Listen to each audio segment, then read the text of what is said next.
Oui, c'est vrai, je me fais rappeler qu'il faut que je parle dans le micro. Alors, on a Carole Lévy, qui est une agente de transformation sociale, qui est une première concernée au niveau des services en santé mentale aussi, qui est très impliquée avec nous. Là, il faut que je parle dans le micro. Je vais faire quelque chose là, pas là. Attends un petit peu, là. J'ai Catherine Larose-Hébert, qui est titulaire d'une maîtrise et un doctorat en travail social de l'Université d'Ottawa, mais elle est professeure et adjointe à l'École de travail social et de criminologie à l'Université Laval. Donc, c'est une vraie présentation. Veux-tu me donner la nouvelle? Donc, j'étais anciennement à l'École de travail social et de criminologie à l'Université Laval, mais aujourd'hui, je travaille pour le programme psychologie santé mentale à la TELUC. Mais merci, Catherine. Désolée pour ce petit retard dans les nouvelles. Et juste avant de commencer, on a un journaliste avec nous qui vient du journal de l'Itinéraire à Montréal. Il va avoir besoin de prendre des photos. Donc, si jamais il y a des gens qui ne sont pas d'accord de voir leurs photos qui peuvent être potentiellement publiées dans le journal L'Itinéraire à Montréal, faites-nous le savoir. Comme ça, on va pouvoir prendre les mesures pour ne pas vous avoir en photo. Et puis, pendant les pauses, il va circuler pour solliciter les gens. Il aimerait ça faire des vox pop avec certains participants, participantes. Donc, si ça vous tente, mijotez-le pour l'instant, puis vous pourrez décider pendant les pauses là, si ça vous tente de faire partie d'un vox pop. Donc, sur ce, je vous souhaite une super belle rencontre. Puis, merci d'être toutes là. Puis, merci aussi de l'accueil de l'Université d'Ottawa. Merci. J'ai oublié de me présenter. Moi, c'est Julie Sénécal. Je suis déléguée de représentation Outaouais. Donc, voilà. La parole est à vous.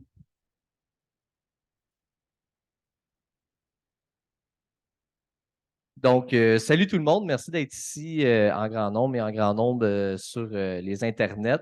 Moi, je m'appelle Simon Chartrand-Paquette. Je suis chargé de projet de représentation santé mentale Outaouais. Aujourd'hui, je vais être l'animateur du panel. Je ne parlerai pas gros, je vais vraiment laisser la place à nos merveilleux panélistes. De la façon que ça va fonctionner, on a 3 questions. Ça va être un 10 minutes par question par panéliste. Et si vous avez des questions dans la salle ou sur le chat, gênez-vous pas, vous pouvez l'envoyer. Marté va s'occuper de la gestion du chat. Et on va revenir après que les 3 questions vont être faites. On a une période, on a environ 20 minutes, une demi-heure là, pour que les panélistes répondent à vos questions. Donc, prenez soin de bien les noter, puis on ne va pas vous oublier à la fin. Donc, sans plus tarder, je vais commencer avec la première question. Dans le fond, première question, parlez-nous un peu de votre vécu ou de vos recherches en lien avec notre sujet. Le sujet étant, imaginez des soins en santé mentale qui sont facilitants. Donc, nos 3 panélistes ont des expertises différentes, mais on va commencer par avoir leur vécu pour se faire une idée dans quelle direction ils vont nous parler de ces questions-là. Donc, à tour de rôle, parlez-nous de votre vécu ou de vos recherches. On pourrait peut-être commencer par Carole complètement. On commence par là. Pas grave. On va faire circuler le micro. Donc, bonjour tout le monde. Alors, je m'appelle Catherine Larose-Hébert. Je suis une personne première concernée, utilisatrice de services en santé mentale au Québec, mais je suis également chercheur ou chercheuse plutôt et professeure dans un programme justement là, en santé mentale, plus spécifiquement le DESS en santé mentale à la TELUC.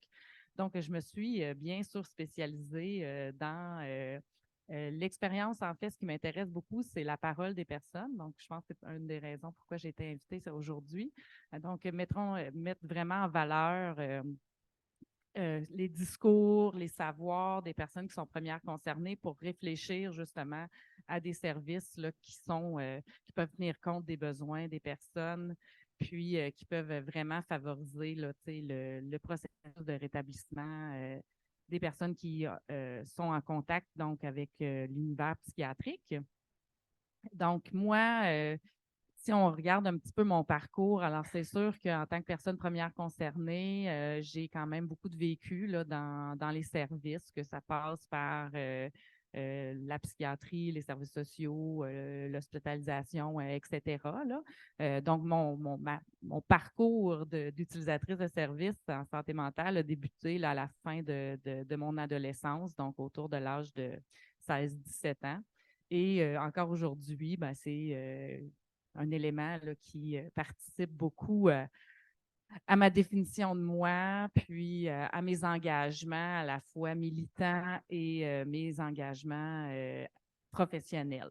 Alors, si je vous amène un petit peu plus dans le volet de mes recherches, ce qui m'intéresse, comme je vous ai dit, c'est vraiment l'expérience des personnes, plus spécifiquement comment ils font l'expérience des services publics, communautaires, etc. Puis, pour réfléchir à des meilleures approches que ce qu'on rencontre aujourd'hui là, dans les services. Alors aujourd'hui, on est ici pour réfléchir à comment faire les choses autrement, mais je pense que, évidemment, on n'aura pas le choix de parler de ce qui ne fonctionne pas aussi pour essayer de faire l'envers, de dire ben, qu'est-ce qui pourrait bien fonctionner. Alors, je vais un peu centrer ma présentation ou les réponses sur une recherche plus spécifique là, que moi et mon collègue Alexis, qui est présent ici aujourd'hui, on mène avec le regroupement des groupes de femmes de la capitale nationale, donc qui est un regroupement d'organismes communautaires qui font de l'intervention auprès des femmes. Et ce regroupement-là s'est questionné à savoir ben, comment est-ce que les femmes qui ont un diagnostic psychiatrique comment elles vont expérimenter finalement les services publics. Donc, par service public, ce que je veux dire, c'est bon, tout ce qui est services sociaux, travailleurs sociaux, différentes professions là, du social, le champ de la santé plus globalement, donc le système de santé, et également le système de justice, hein, parce qu'on a beaucoup surtout en contexte, là, par exemple, de violences sexistes, les femmes peuvent avoir besoin d'interpeller la police, peuvent aussi avoir besoin d'aller chercher la garde des enfants, par exemple, pour faire aussi poser des accusations criminelles envers leur agresseur. Donc, vont être en contact beaucoup là, avec le système de justice. Alors, nous, on se questionnait à savoir ben, comment ça se passe quand ils essaient de s'engager dans un processus de rétablissement puis font appel aux services. Donc, cette recherche-là, on a interviewé des intervenantes qui travaillent avec les femmes sur le terrain, mais on a aussi interviewé des femmes premières concernées par la problématique, donc qui se reconnaissaient comme étant des femmes ayant reçu un diagnostic, un ou des diagnostics à travers leur parcours, donc qui étaient aussi utilisatrices de services en santé mentale, mais également qui avaient une expérience d'un vécu de violence, que ça pouvait être conjugal, sexuel, etc. Donc, c'était comme ça que ces femmes-là s'identifiaient et se reconnaissaient. Et en les interrogeant, à la fois les intervenantes et les femmes nous ont signifié plusieurs problèmes assez systémiques, si on veut, là, dans leur trajectoire de service. Puis, nous ont aussi proposé plusieurs éléments pour améliorer leur expérience. Donc, c'est dans cette optique-là aujourd'hui que je vais vous présenter un petit peu, d'une part, bon, tout à l'heure, un peu ce qui ne fonctionne pas, hein. Puis c'est quoi l'enjeu que ces femmes-là vont vivre dans leur trajectoire, mais également ce qui pourrait fonctionner à la lumière comme des besoins qui ont été exprimés et aussi des recommandations là, que les femmes ont fait pour potentiellement améliorer les services en santé mentale. Donc ça, c'est à peu près ce que je vais vous raconter aujourd'hui. Puis aussi, je vais juste vous dire, des fois, je vais vous montrer des diagrammes. Là, c'est vraiment juste un aide visuel là, pour vous montrer un petit peu là, les processus cycliques qui peuvent arriver là, dans l'utilisation de services. Donc, voilà, je vais céder la parole à Pierre. Pierre? Oui, bonjour. Ben, merci de m'accueillir avec vous aujourd'hui. C'est vraiment un plaisir et surtout un privilège d'être ici. Moi, c'est Pierre Parizeau-Legault. Je suis professeur en sciences infirmières à l'Université du Québec en Outaouais. Puis, au niveau de ma formation, en fait, je suis infirmier de formation. Puis, assez tôt dans ma carrière, je me suis dit, ben, J'ai travaillé pendant, je vous dirais, 10 ans là, dans un contexte d'urgence psychiatrique ou de psychiatrie pour adolescents. Puis à un certain moment donné, je suis arrivé chez moi en me disant, ben, là, j'ai l'impression de juste appliquer des mesures de contrainte et non de soigner. Ce qui fait en sorte que je suis allé faire ma maîtrise en droit de la santé. Puis ensuite de ça, j'ai poursuivi à Ottawa où on est aujourd'hui. Donc, c'est un retour au bercail.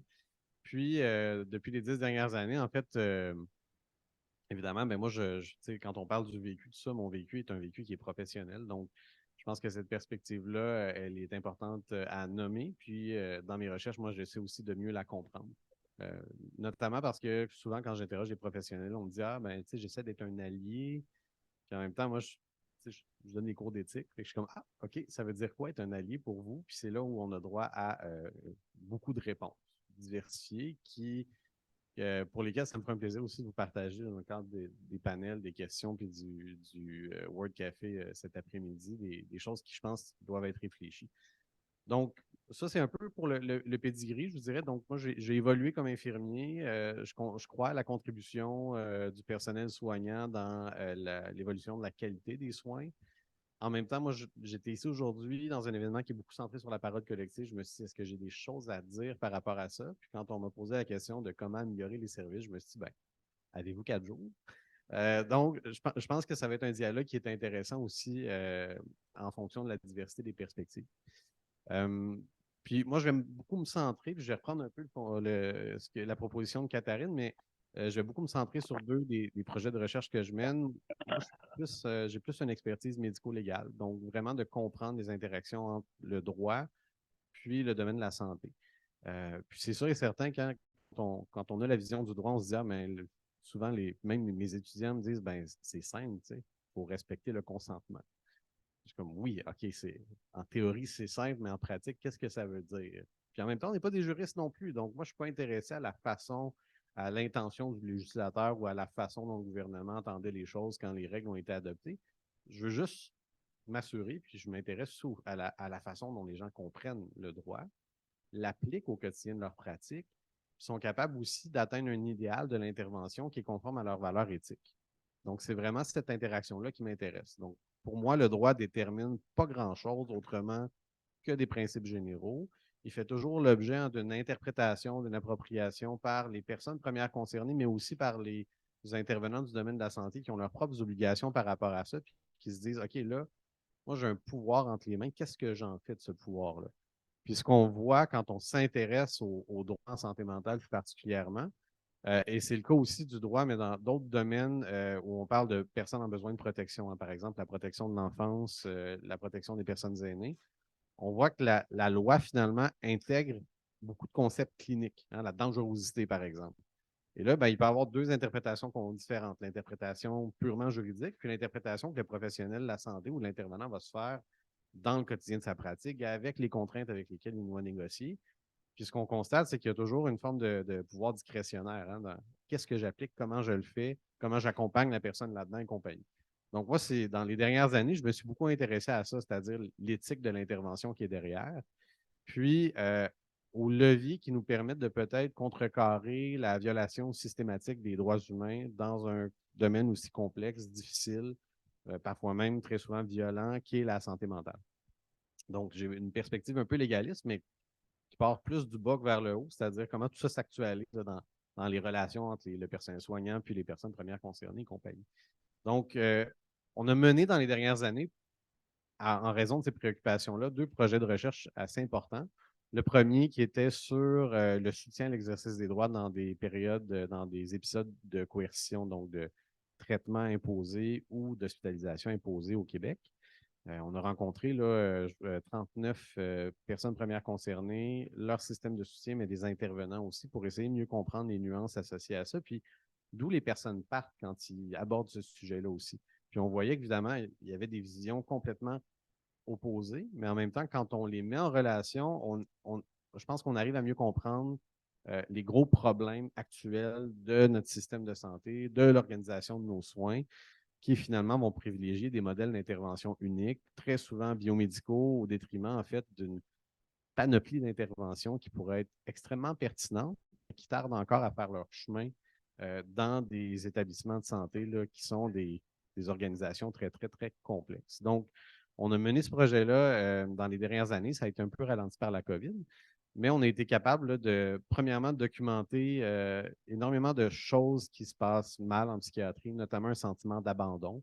Moi, j'appelle souvent ça l'abandon droit, c'est-à-dire qu'on s'est tellement intéressé au respect des procédures et des délais que c'est comme si la personne, elle, était complètement abandonnée dans l'expérience qu'elle va vivre de tout ça, dans la perte de repères qui peut être soutenue puis qui émerge en fait du fait que, ben, souvent, puis les personnes nous disent, on arrive dans une urgence psychiatrique, on est là de manière volontaire, finalement, on se retrouve là de manière involontaire. Les services qui sont donnés ne sont pas conformes à nos attentes, puis également à la façon dont on aimerait être traité et respecté comme être humain.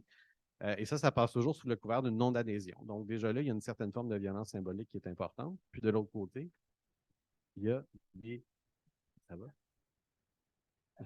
Ah, café noir. OK, parfait. C'est comme, j'ai-tu pris tout mon temps? Je suis comme, ah mon Dieu. Parfait, super. Donc, il y a cette violence-là qu'on a cherché à documenter, puis on a essayé de comprendre aussi la perspective des soignants. C'est-à-dire que, bon, mais qu'est-ce qui arrive de ce côté-là, puis comment finalement les soignants aussi trouvent des chemins de traverse pour respecter leurs valeurs éthiques avec les contraintes qu'ils ont à négocier en termes d'évaluation clinique, merci. D'évaluation clinique, de construction de la relation thérapeutique, puis également d'atténuation des conséquences extrêmement anxiogènes de toutes les mesures coercitives dont j'ai parlé tantôt. Puis à la fin de ce projet-là, en fait, il y a plusieurs intervenants qui justement me disaient, ben, nous, on est des alliés. Et puis moi, évidemment, j'étais un peu en dissonance cognitive. J'ai entendu des histoires qui sont effroyables, qui sont préoccupantes, qui sont difficiles, qui ne devraient pas, en fait, avoir lieu dans un positionnement idéal et éthique. Donc, quand les personnes me disaient, mais moi, je suis un allié, ma première question envers eux, systématiquement, c'était qu'est-ce que ça veut dire pour vous être un allié? Est-ce que c'est juste qu'on applique ces mesures-là sans se poser de questions? Est-ce que d'un côté, on a les personnes premières concernées qui nous disent, puis c'est arrivé souvent dans les entrevues, ben, la psychiatrie, c'est une salle d'attente. Puis évidemment, moi, ça me concerne énormément comme soignant. Et de l'autre côté, ben, quand je posais la question de ben, quel soutien vous offrez aux personnes, souvent, une des réponses les plus fréquentes qui arrivait, c'était de dire ben, on leur remet un pamphlet. Fait que moi, quand on me dit je suis un allié, puis en même temps, quand les interventions se limitaient à ça, je me pose beaucoup de questions sur la configuration des pratiques d'intervention, la façon dont les personnes sont accompagnées, soutenues émotionnellement, la façon dont les choses se passent dans un domaine comme celui de la psychiatrie. Donc, avec mon équipe, on a fait un sous-projet où on s'est dit, ben parfait, on va aller voir c'est quoi la posture alliée, quelles sont ses limites, comment les professionnels en parlent. Puis, à partir de là, ben, on a identifié des belles choses puis des moins belles choses. C'est-à-dire que d'un côté, on a ce mouvement-là, le mouvement des droits civiques américains qui a contribué à ce qu'on connaît aujourd'hui de ben, c'est quoi la posture alliée, hein? C'est-à-dire que c'est une posture d'écoute, mais également une posture où on utilise ses propres privilèges pour mettre fin à des dynamiques d'oppression. Et de l'autre côté, on a aussi une dépolitisation du concept, où finalement, il y a de plus en plus de gens qui se disent alliés, mais qui n'ont pas conscience de ce que ça implique sur le plan à la fois relationnel et politique. Parce que plusieurs professionnels de la santé, en ce qui me concerne, on pourrait également élargir ça à d'autres champs, vont se dire, ben OK, moi, je suis un allié, mais en même temps, ce qu'ils sous-entendent, c'est, ah oui, les personnes doivent être sauvées, puis moi, je vais être le sauveur. Alors que finalement, la posture d'allié, ce n'est pas du tout ça, hein, c'est une posture de solidarité. C'est-à-dire que l'émancipation se fait à un niveau collectif, à la fois du côté des intervenants, qui sont justement à partager ce pouvoir-là, et du côté des personnes premières concernées, des groupes marginalisés qui finalement vont cheminer là-dedans dans une posture vraiment un travail d'équipe, si on veut résumer. Donc, moi, on est à la fin de ce projet-là, puis on essaie de comprendre un peu ce que ça implique. Puis on a également développé, parce que pour un professionnel de la santé ou un soignant, ça peut être difficile à comprendre aussi dans un système où finalement, on vous demande toujours d'attendre la décision du médecin. Puis ce qu'on souhaite que vous fassiez, c'est administrer la médication et faire de la surveillance. Donc, quand on pose la question, mais c'est quoi être un allié, ça peut être déjà là une question extrêmement difficile à répondre.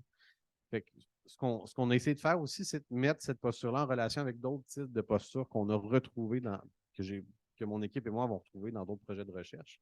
C'est-à-dire qu'on a constaté que dans certaines situations, les gens sont dans un état ils sont des témoins passifs. Ils voient qu'il y a des choses qui ne vont pas, mais en raison des hiérarchies professionnelles, ils se disent, ben, je ne vais pas en parler, je vais juste constater. D'un autre côté, on a des gens qui sont plus des témoins actifs, qui voient des choses qui ne fonctionnent pas, qui constatent la violence symbolique des soins qui sont offerts, puis qui vont dire, ben non, c'est important qu'on en parle. Donc, je vais vraiment être un témoin actif. Je vais le noter, le documenter, en parler à mon équipe, puis essayer que les choses changent de ce côté-là. Puis, cette troisième étape-là, c'est là où on en vient à considérer la posture alliée. C'est-à-dire que, oui, on constate, mais ça nécessite aussi des soignants une prise de risque. Pourquoi? Parce que, ben, le fait, par exemple, de soutenir l'exercice des droits, parfois, c'est vu comme une interférence dans le cours des choses pour les équipes de soins. Hein, du fait qu'on informe la personne de ses recours, encore là, ça peut être vu dans un système très hiérarchique comme menaçant.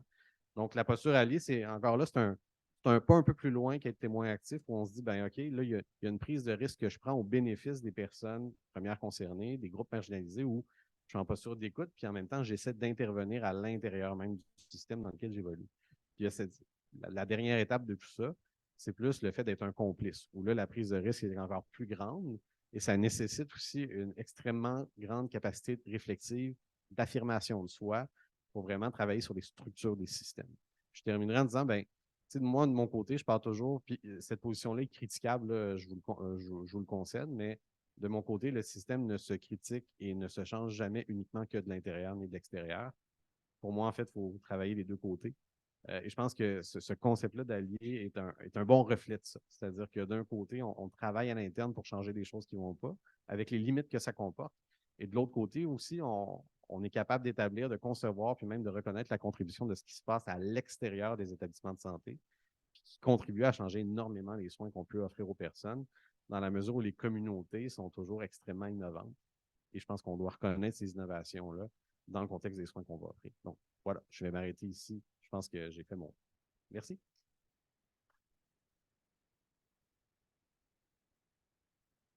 Bon, ben là, j'ai pas le choix. Je pense que j'aurais dû commencer. C'est ça. Avant de me présenter, moi, il faut toujours que je libère un peu. Je ne file pas trop ces temps-ci. Puis là, je me rends compte que ça joue sur un peu sur ma confiance que j'ai de parler. Parce que je suis comme retenue un peu, mais je vais commencer, puis ça devrait être ketchup. L'affaire devrait être ketchup. Puis aussi, ben c'est ça. Moi, je m'appelle Carole. Je suis une personne première concernée, puis je suis contente de le nommer, puis je suis contente de prendre part à ce panel-là en tant que personne première concernée. Puis j'ai toujours de la misère à me replacer. Je suis où? Parce que là, on est aussi dans le mois de la parole collective, puis je n'ai pas consulté personne pour prendre parole là maintenant. Mais ça aurait pu être aussi bien n'importe qui de vous qui soit ici. On a toute notre histoire, mais au bout du compte, c'est tout relié à la santé mentale. Fait que ça ne fait pas une différence, puis c'est quand même collectif parce qu'on a tous nos petits bouts. On dirait qu'il faut que je me justifie, mais c'est important de le nommer quand même. Puis ça, je me sens quand même mieux dans cette position-là parce que sinon, j'arrêterais de m'impliquer, mais il n'y a aucune façon plate de s'impliquer. Tout ce qu'on peut faire, toute la parole, la présence peut faire une différence. Puis moi, c'est pour ça que je suis là aujourd'hui, puis dans beaucoup d'endroits aussi. Moi, ça a commencé en 2006 que j'ai commencé. Moi, je nomme jamais de diagnostic, c'est pas important non plus, parce qu'encore là, c'est le lien, le dénominateur commun, c'est la santé mentale, une problématique en santé mentale. Puis moi, ma déchéance a commencé en 2006. Puis j'ai comme été, je vous dirais, 5 ans dans ma détresse psychologique. Ça a été vraiment ardu, puis plus ça allait, plus ça descendait. Ça a été difficile d'avoir des soins, des services, puis quand tu n'es pas confronté à ça, ben tu ne sais pas qu'est-ce qui existe non plus.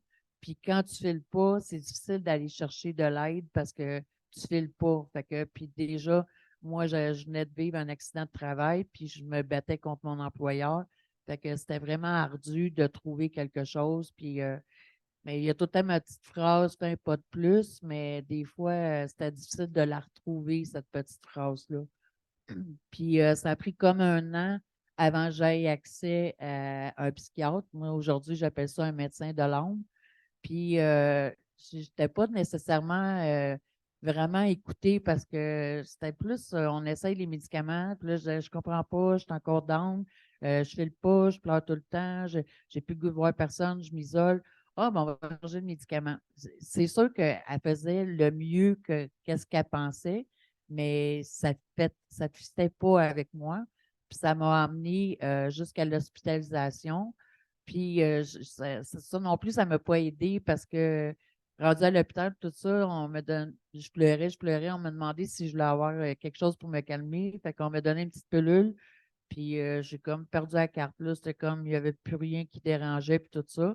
Puis là, je suis arrivée sur l'étage, tout ça, mais on nous disait pas, bon, là, il va se passer ça, il va se passer ça. Bon, ton pyjama, on va couper le cordon, tu n'as pas le droit de ta ceinture après ta robe de chambre, ton Walkman, tu n'as pas le droit. En tout cas, c'était comme, oh boy, qu'est-ce qui se passe là? Puis quand c'est une première expérience aussi, fait que j'étais plus traumatisée que d'autres choses. Puis là, ça se peut que je me mélange parce qu'il y a 3 questions. Fait que ça se peut j'empiètre sur des questions qui n'est pas celle-là nécessairement. Mais c'est ça. Marita m'a demandé tu vas-tu te préparer, Carole? Pas besoin, pas besoin. Mais je pense que j'aurais dû. Mais non, c'est ça, Carole. Fait que c'est ça, c'était un passage difficile. Puis après ça, et j'ai eu à déménager. Fait que j'ai été encore sur une liste d'attente de 1 an pour avoir accès à encore un médecin de langue. Puis ça n'a pas de sens parce que tu es en détresse. Puis c'est comme, il faut que tu mettes le doigt sur le piton en attendant que tu puisses avoir des services. Puis là, moi, ça ne marchait pas. J'ai de la misère avec les noms. Fait que j'ai appelé au CLSC. Elle a dit, ah, c'est comme ça, madame. Puis elle dit, même, c'est pas 1 an d'attente, c'est 1 an et demi. Fait que là, ça ne m'encourageait pas, mais je filais pas, je voulais quelque chose. Fait que j'étais allée dans un parc, puis là, je me suis mis à genoux, puis là, je criais, là, j'étais époumonée à crier, je veux de l'aide, je veux de l'aide. Fait que finalement, j'ai réappelé au CLSC, puis là, je dis non, moi, je vais te rappeler jusqu'à temps que tu me trouves quelque chose qui puisse m'aider, qui puisse vraiment m'aider, parce que là, ça ne va pas du tout. Puis finalement, j'ai eu de l'aide, c'est un organisme communautaire, ça s'appelait Le Fil. Puis c'est une intervenante qui venait à domicile. Fait que elle est venue, puis là, je t'émotive quand je dis ça, mais je vais essayer de le dire vite. Comme ça va passer vite. Elle m'a tendu la main, puis c'est une personne qui ne me connaît pas, puis elle avait confiance en moi, puis elle m'a tendu la main pour venir m'aider. Puis ça m'a vraiment aidé parce que ça m'a amené à où est-ce que je suis aujourd'hui. Là, je suis en train de me mêler dans mes affaires. Là, je suis rendue à la 3e question, je pense. Mais ce que je veux dire, c'est que notre parole, notre place en tant que personne concernée, là, c'est vraiment important qu'on puisse être. Pierre, il parlait des alliés puis tout ça. C'est sûr, les décisions, puis tout, ça part d'en haut. Moi, je vois vraiment que c'est un cône, mais qu'il faudrait qu'il parte d'en bas de la parole de la personne première concernée. C'est l'expert de sa vie, de qu'est-ce qu'elle vit. Puis on n'est pas là juste pour dire ce qui ne va pas.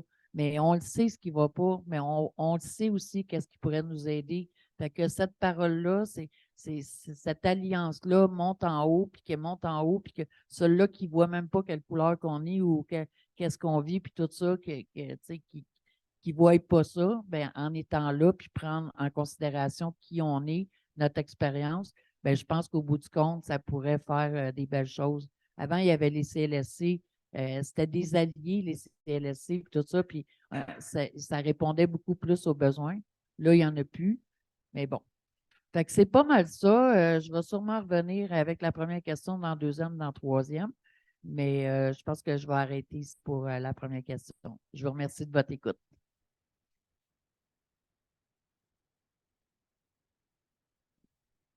Merci les panélistes. Je pense qu'on a vraiment une belle brochette de personnes pour nous parler de la thématique. Il n'y a pas de problème si c'est sûr que les questions se ressemblent, si ça se promène, on est là pour ça. Il n'y a pas de format ultra rigide. On rêve les services de demain, c'est ça l'objectif. Juste un petit rappel. C'est dans le fond, la 2e question, ça va être sur les embûches, puis la 3e sur les solutions. C'est correct, tu as fait une belle introduction, Carole, là-dessus. Donc, on va y aller tout de suite avec la 2e question. Qu'est-ce que vous avez observé ou vécu dans l'organisation des services qui a nuit à l'accès aux services et à de l'aide de qualité? Rien de moins. Je vais demander de projeter mon petit PowerPoint, hein, puisque je veux capter justement les discours des personnes. Puis pour la capter, ben, quoi de mieux que de la mettre directement. Excusez, je m'ouvre parce que je ne vois pas l'écran. Puis là, je reçois des courriels. Oui, je vais parler plus fort. Donc, là, je vais juste attendre. Parfait. OK. Fait que je vais changer ça.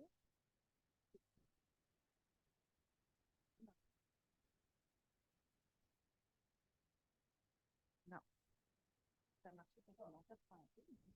Oui, bien, regarde, peut-être que si tu veux changer. OK. OK. Donc, moi, je veux commencer. Tu peux changer la diapo. Là. Ça, c'est juste le titre, là, finalement, là, de la recherche là, que j'ai menée avec les femmes psychiatrisées. Donc, au début, je voulais juste nommer un peu les besoins que les participantes ont nommés, hein, parce que ça nous centre beaucoup là-dedans quand on pense à comment rêver les services de demain. Je pense qu'il faut aussi s'ancrer dans ce qui a été nommé comme étant des besoins, puis ce qui semble, puis on verra un petit peu par la suite, là, être un petit peu plus difficile pour le milieu tel qu'il est structuré en ce moment. Donc, on peut changer de diapo. Donc, ce que j'ai eu dans les recherches, alors c'est assez simple en fait ce qui est demandé là, quand on regarde ça. La première chose, c'est de l'écoute.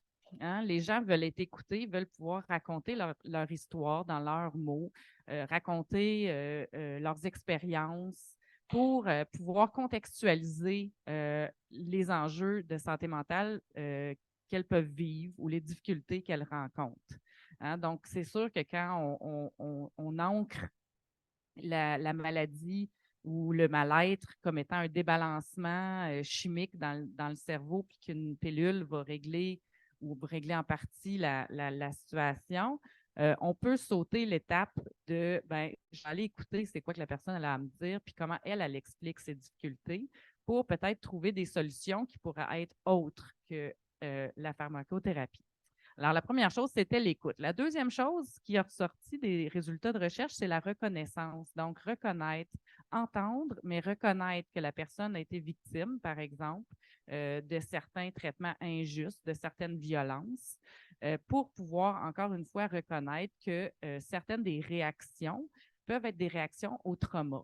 Hein, par exemple, d'avoir vécu plusieurs expériences de violence, peut générer ce qui pourrait s'apparenter à un problème de santé mentale, mais dans le fond, ce que les femmes nous disaient, c'est oui, mais c'est une réaction finalement qui est normale à ce que j'ai vécu.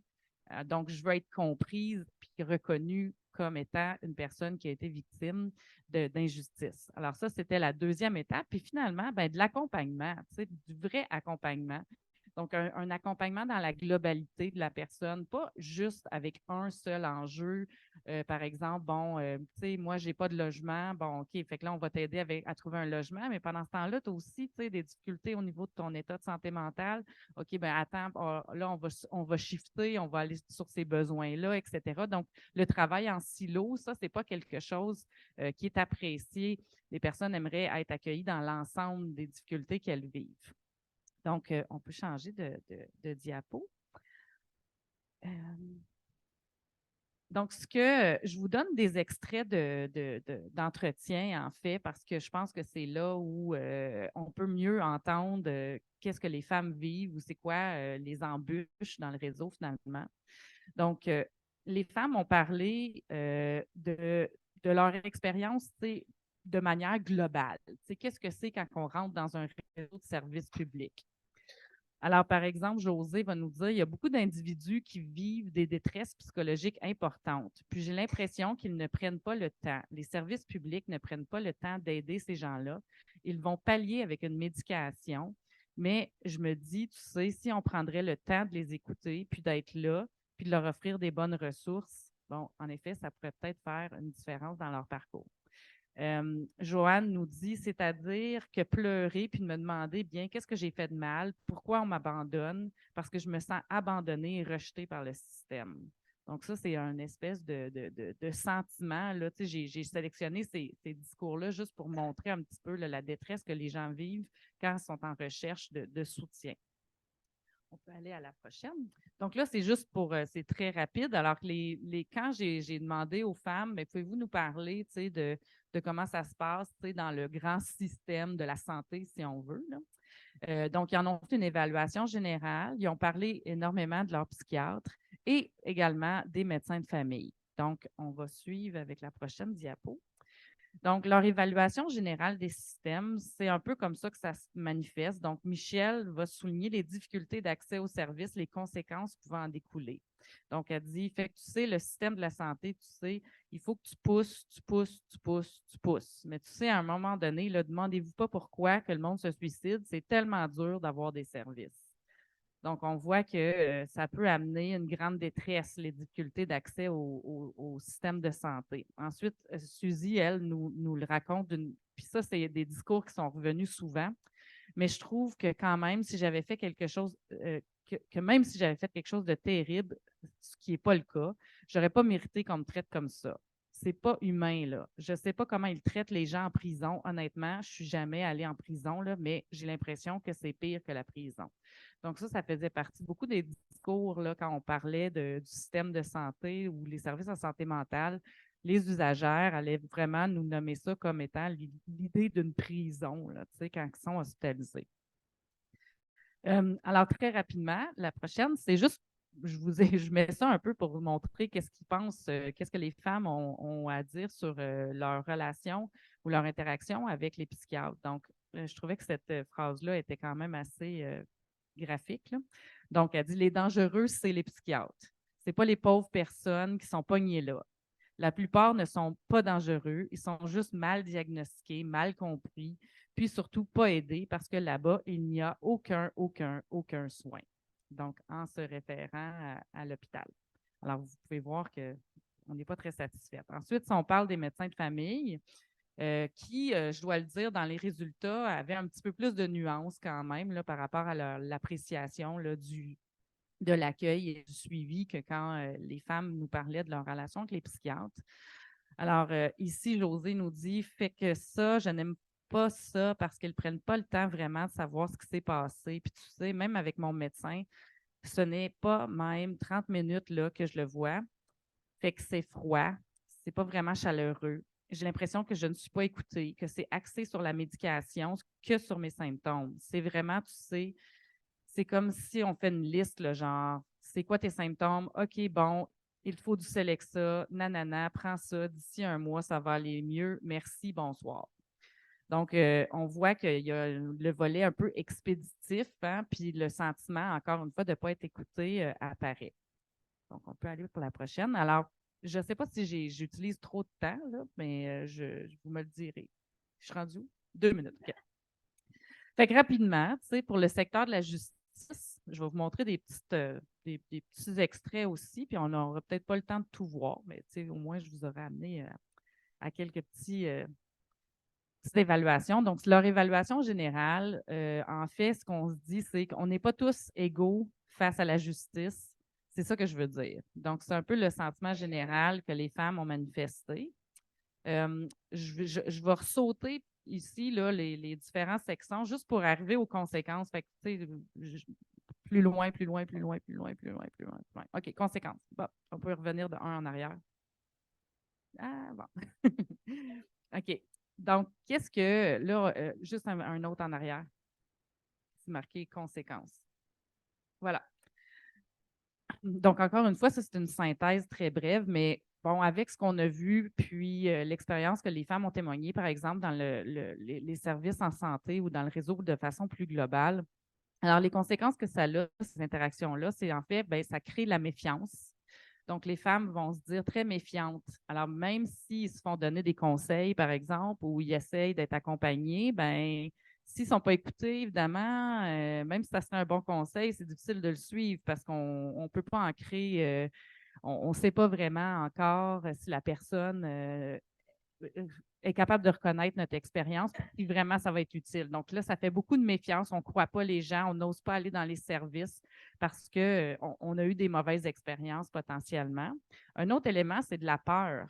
Donc, les gens ont peur. J'ai eu beaucoup de femmes qui ont témoigné d'être, par exemple, d'avoir peur de leur psychiatre parce qu'ils ne savaient pas dans qu'est-ce qu'il allait leur prescrire, comment il allait être accueilli, ça allait fonctionner. Donc, peur aussi de se faire renvoyer à l'hôpital s'ils se confiaient de leur état de santé mentale à certains professionnels.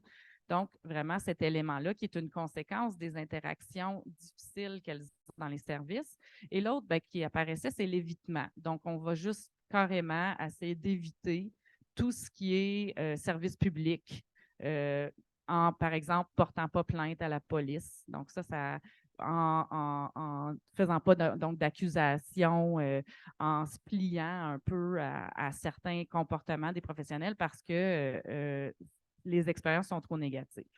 Donc là, je vais juste faire la prochaine diapo, puis après ça, ça va comme un peu vous montrer. Donc, ce qui se dégage un peu des résultats des recherches, c'est un peu un cercle vicieux que je pourrais appeler le cercle vicieux là, de comment se matérialise la violence institutionnelle envers les femmes qui étaient impliquées dans notre recherche, mais qui peut aussi, je pense, s'appliquer à plusieurs autres expériences. Donc, on voit que la première étape, finalement, du cercle, c'est la discréditation. Donc, on ne croit pas ce que les gens ont à nous dire ou on ne le prend pas en considération dans notre évaluation. Donc, on discrédite ce qu'ils ont à nous dire. Par la suite, si on discrédite, c'est qu'on responsabilise la personne. Donc, on va dire, en fait, ta souffrance, ta détresse, c'est toi, c'est toi qui le génère. Puis si tu veux t'en sortir, c'est entre tes mains aussi de faire l'effort de changer la situation. Puis cette responsabilisation découle l'individualisation de la problématique, donc comme si la personne transportait le problème à l'intérieur d'elle. Et quand on individualise, on va invisibiliser aussi donc le fait que c'est des enjeux qui sont collectifs, qui découlent entre autres des structures qui peuvent être transformées par certaines approches très spécifiques à l'intérieur de comment on est accueilli dans les soins, mais là, on va invisibiliser les enjeux parce que c'est juste une personne qui vit ça, puis c'est un peu de sa faute. Donc, on ne peut pas créer des services puis accueillir les gens pour répondre à ces besoins-là parce que c'est eux qui sont responsables. Puis ça, c'est ce que ça génère, puisque là, les besoins sont invisibilisés, ça fait de l'inaccessibilité au service. L'inaccessibilité au service, ce n'est pas juste de ne pas être capable d'avoir un rendez-vous avec un psychiatre, c'est aussi que les services n'existent pas pour répondre aux besoins parce qu'on on a invisibilisé finalement la dimension collective, donc transversale de ce que les gens vivent. Donc, ça va générer de l'inaccessibilité et par la suite, une revictimisation. Donc, c'est un peu comme un cercle vicieux qui nous amène dans ce que moi j'appelle ou ce qui a été comme théorisé comme de la violence institutionnelle. Donc, quand on parle, par exemple, de tout le volet systémique des choses, etc., c'est dans ce genre de dynamique-là que va se créer finalement cette revictimisation-là de la personne qui essaie de rentrer dans des services pour en obtenir. Alors ça, voilà, j'ai présenté un petit peu très rapidement ce qui sont les embûches en ce moment que les femmes que j'ai rencontrées m'ont raconté.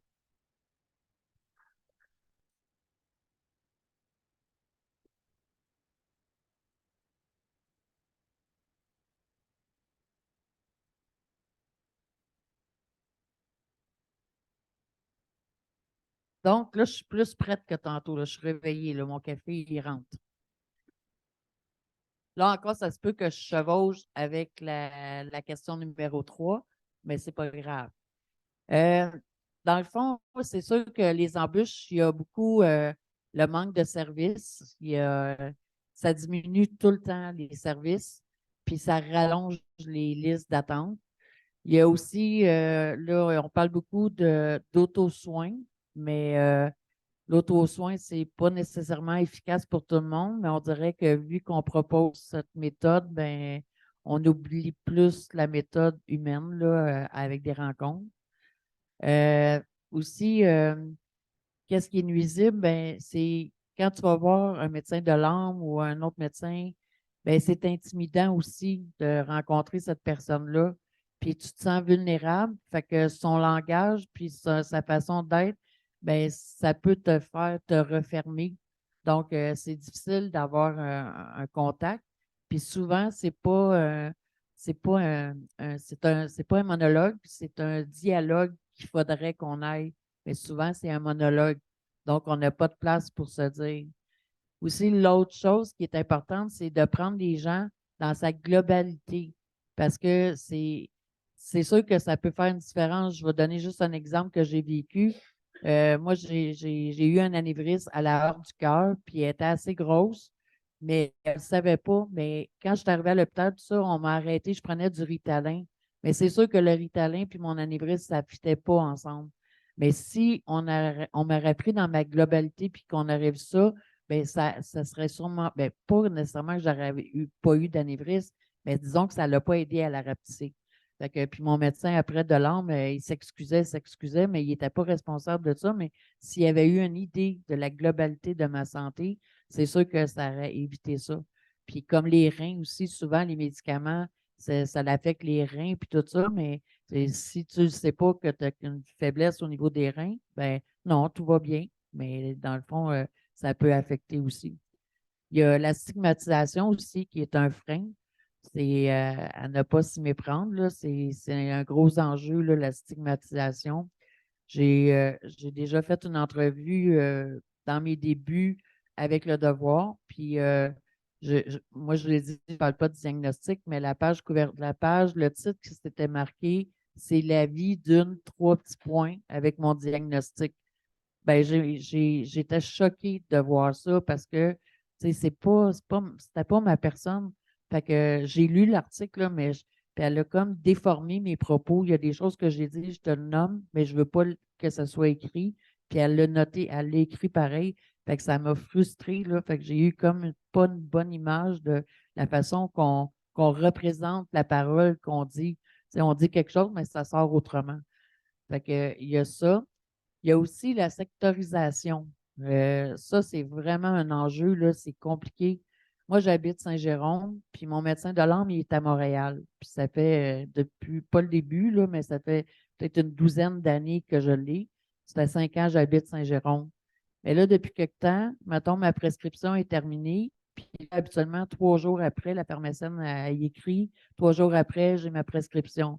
3 jours, pas là, une semaine, pas là. J'appelle ma pharmaciste. Oui, oui, j'ai envoyé le fax, mais j'ai toujours pas de réponse. Fait que moi, j'appelle, je parle à sa secrétaire. Là, elle me dit oui, oui, c'est dans son babillard. Mais elle dit inquiétez-vous pas. Une semaine plus tard encore. Fait que là, moi, je commence à stresser là, parce que je ne peux pas arrêter mes médicaments comme ça. Fait que ça me génère du stress, puis là, je ne suis pas bien, puis là, ça ne va pas bien. Fait que je rappelle encore ma pharmacie. Non, non, j'ai renvoyé un fax. Fait que finalement, j'ai réussi à rejoindre encore la secrétaire. Puis là, elle me dit ah, juste un instant. Puis là, elle me passe quelqu'un d'autre. Fait que là, elle me dit ah, ben, Madame Lévy, docteur X, il n'est plus votre médecin. Là, je dis comment il n'est plus mon médecin? Elle dit ben non, vous habitez Saint-Jérôme, puis il est à Montréal.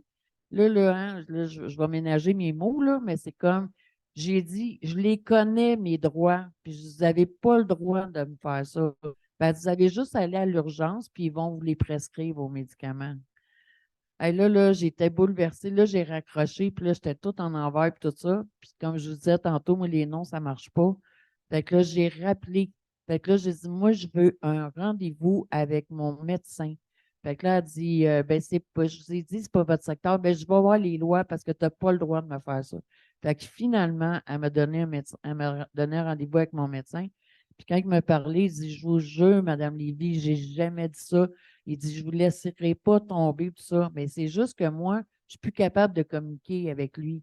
Fait que c'est contraignant, là. Fait qu'à chaque fois que ma prescription est due, ben là, je stresse parce que là, je me dis, tu sais, je vais avoir contact avec ou si je ne fais le pas, est-ce que je vais avoir accès à un rendez-vous rapidement? Parce qu'avant, c'était correct, mais depuis que là, ils ont décidé que le secteur faisait quelque chose. Fait que ça aussi, c'est un enjeu important. Là, je n'avais plein, puis là, j'en trouve plus. Ben, c'est ça. Fait que, la façon aussi qu'il y a l'accueil qui est important. Si on n'a pas d'accueil, c'est difficile de réussir à avoir les bonnes choses qui vont nous faire du bien.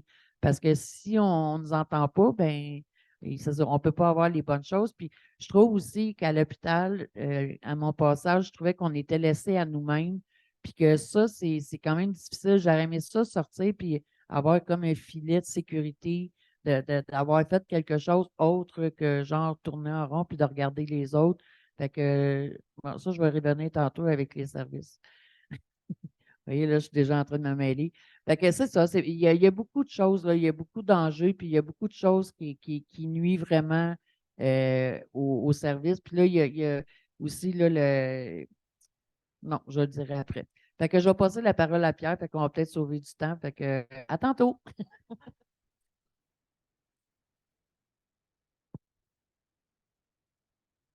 Il y a une grande sage quand j'étais ado qui m'a dit quand tu es confus, fais des listes. J'ai fait une liste.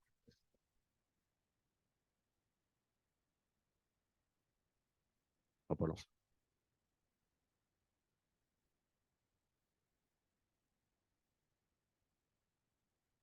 pense que je vais me débrouiller sans.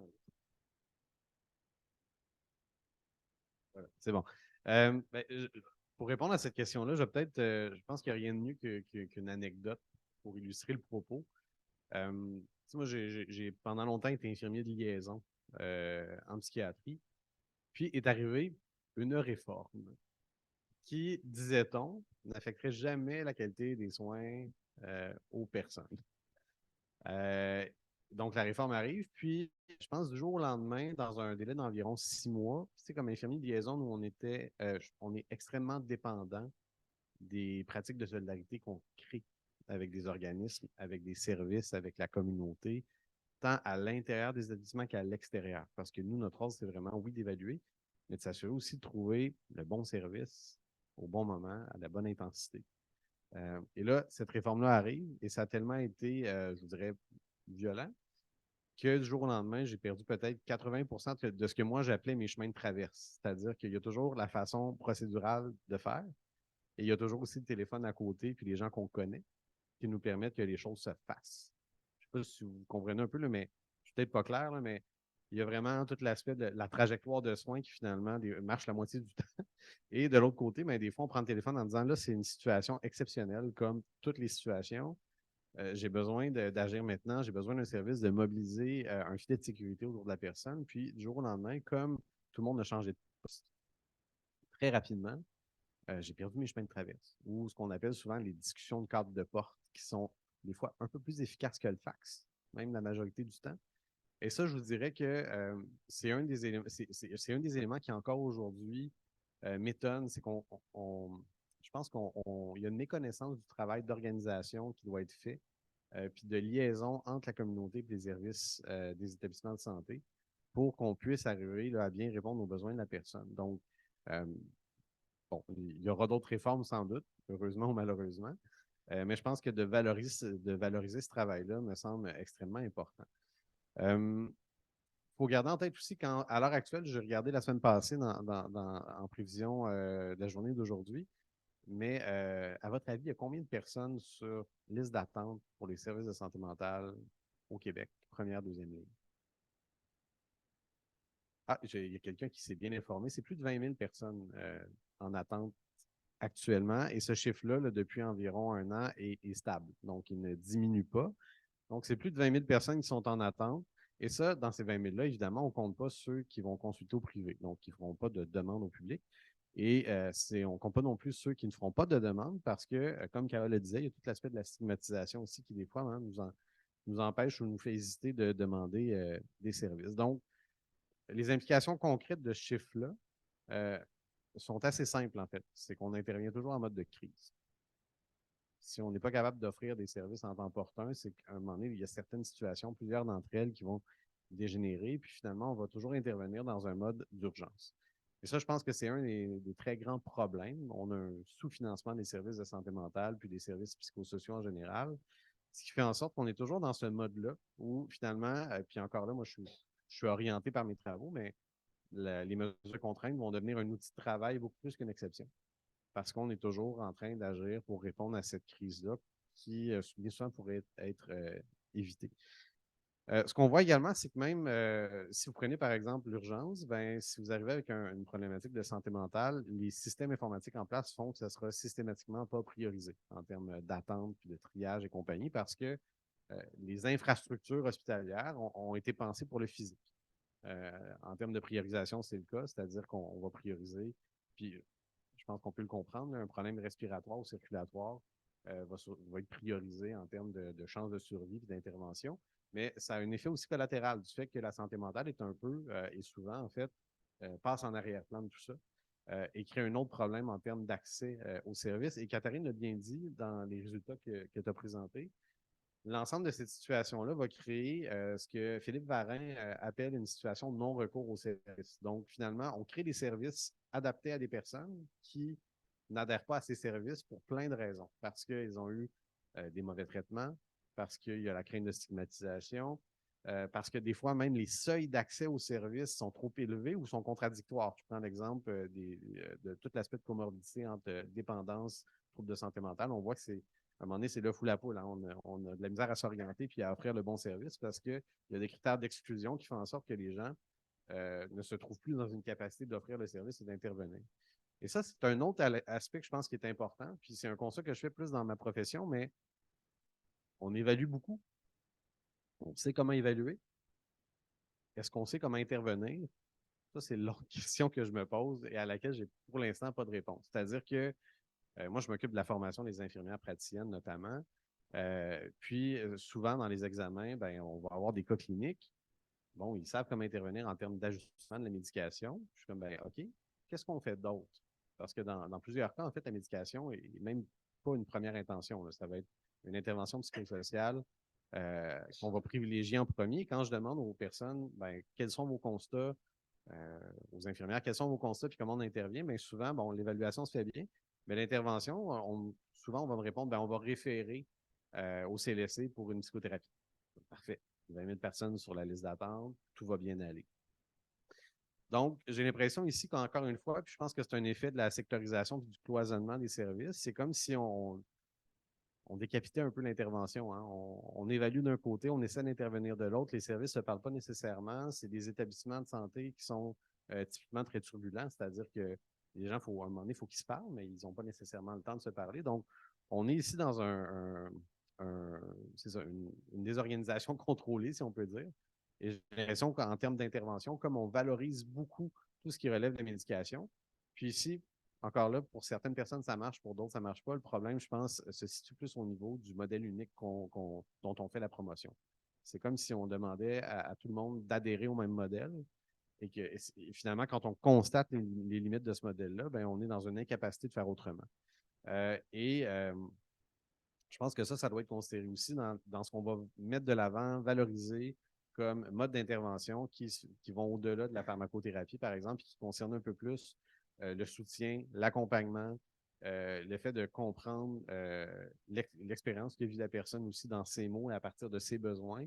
Ces éléments-là, par contrainte de temps, mais aussi par un effet de hiérarchisation professionnelle, souvent vont être exclus.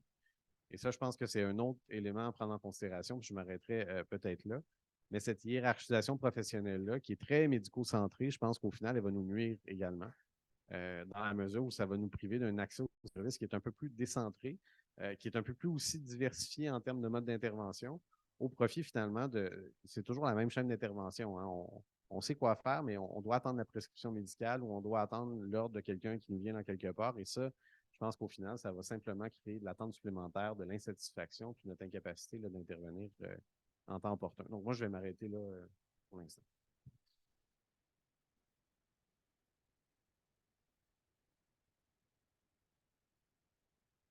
Merci, merci. C'est sûr que les embûches, souvent, soit dans les recherches ou quand on est dans le milieu communautaire ou dans le milieu d'intervention, c'est souvent ce qu'on se fait mettre sous le nez. Ça crée de la frustration quand même. Dans la parole collective, on le voit beaucoup lors des rencontres représentation. Maintenant, on va essayer d'aller d'un côté plus positif. Donc, on est quand même dans la thématique de rêver les services de demain. Puis c'était ça l'objectif avec le comité organisateur du mois de la parole collective. C'est sûr que quand on les rencontre, comme je mentionne souvent, ça met le spot un peu sur les aspects plus négatifs. Fait qu'on va essayer de tourner ça vers rêvons les services de demain dans un monde de licorne où ce qu'on aurait toutes les possibilités, où ce que le financement serait plus un problème et qu'il y aurait justement des approches un peu plus diversifiées. On va se permettre de faire ça. Puis c'est ça, ça va peut-être rajouter un petit peu de glaçage sur ce délicieux panel. Donc, qui veut commencer, Carole? Ah là, c'est le bout de le fun. Déjà, notre thème, rêver les services de demain, ça part d'une idée, d'un rêve pour arriver à des réalisations. Fait que c'est vraiment le fun que ce soit notre thème cette année. Puis c'est ça, il faut que ça monte, puis tout ça, mais il y a beaucoup de choses qui pourraient faire une différence. Euh, si, tu sais, comme tantôt, je vous disais que je filais moton, là, je file pas trop, mais je n'ai pas accès à une intervenante ou, tu sais, je peux appeler Suicide, SOS Suicide, je peux appeler là, mais je peux pas, tu sais, partir du début, raconter mon histoire. Il faut que j'arrive comme je me sens là maintenant, puis c'est difficile d'appeler puis de se sentir en confiance, puis tout ça. Fait que si on avait un accès plus facile, puis que ça reste la même personne ou que notre dossier puisse suivre la personne qui va prendre la relève pour savoir à qui elle s'adresse. Mon médecin de langue, à chaque fois que j'arrive, lui, il sait à qui il parle, puis il me rapporte des choses qu'on a déjà parlé, échangé, puis tout ça. Fait que c'est rassurant parce que je me dis, il me connaît, fait que il sait, puis si je dis quelque chose, ah oui, je sais, vous, Mme Lévy, fait que, tu sais, ça, c'est sécurisant. Moi, je suis vendue à l'alternative. Puis d'ailleurs, je suis fière d'avoir mon chandail aujourd'hui avec le nouveau logo, le regroupement des ressources alternatives en santé mentale du Québec. Fait que je le nomme parce que les alternatives, c'est une façon autre d'accueillir la souffrance. Puis d'avoir des lieux comme ça fait du bien. Encore une fois, tantôt, je vous disais que je filais moton, mais le fait d'être avec vous autres, ben, ça me sécurise, puis j'oublie ce que je vis. Puis je l'ai nommé aussi, mais je ne veux pas rentrer dans les détails de ma souffrance, mais je l'ai nommé, puis ça m'a apaisé quand même. Puis là, je suis capable de vous parler, puis je ne suis pas en train de broyer, parce que je suis une broyarde.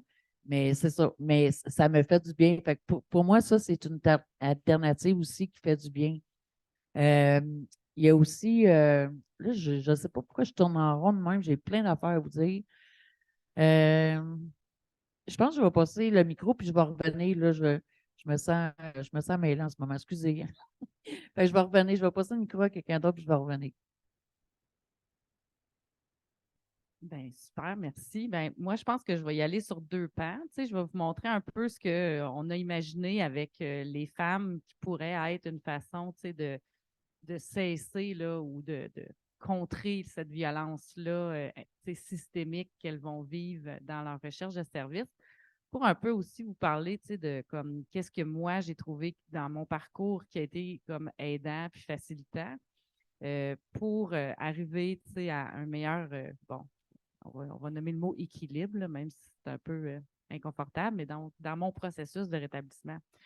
Alors, ben, d'une part, c'est sûr que d'avoir accès tu sais, à des professionnels en temps opportun, ça a été vraiment soutenant pour moi à certaines époques. Hein. Tu sais, c'est pas quelque chose qui est continu puis qui est constant, mais bon, récemment, tu sais, j'ai quand même une certaine stabilité avec les différents professionnels qui me soutiennent.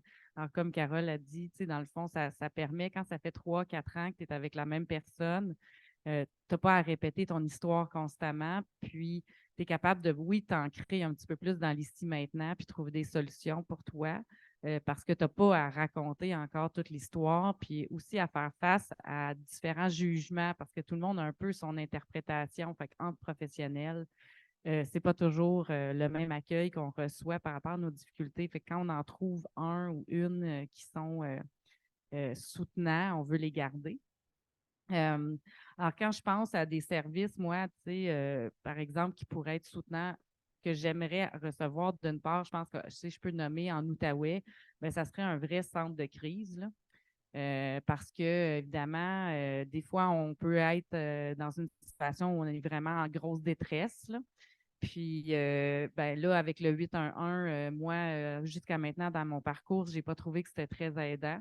Même que ça avait un effet inverse là, sur la diminution de ma détresse. Mais des fois, ce que ça faisait, c'est que ça me rendait vraiment en colère.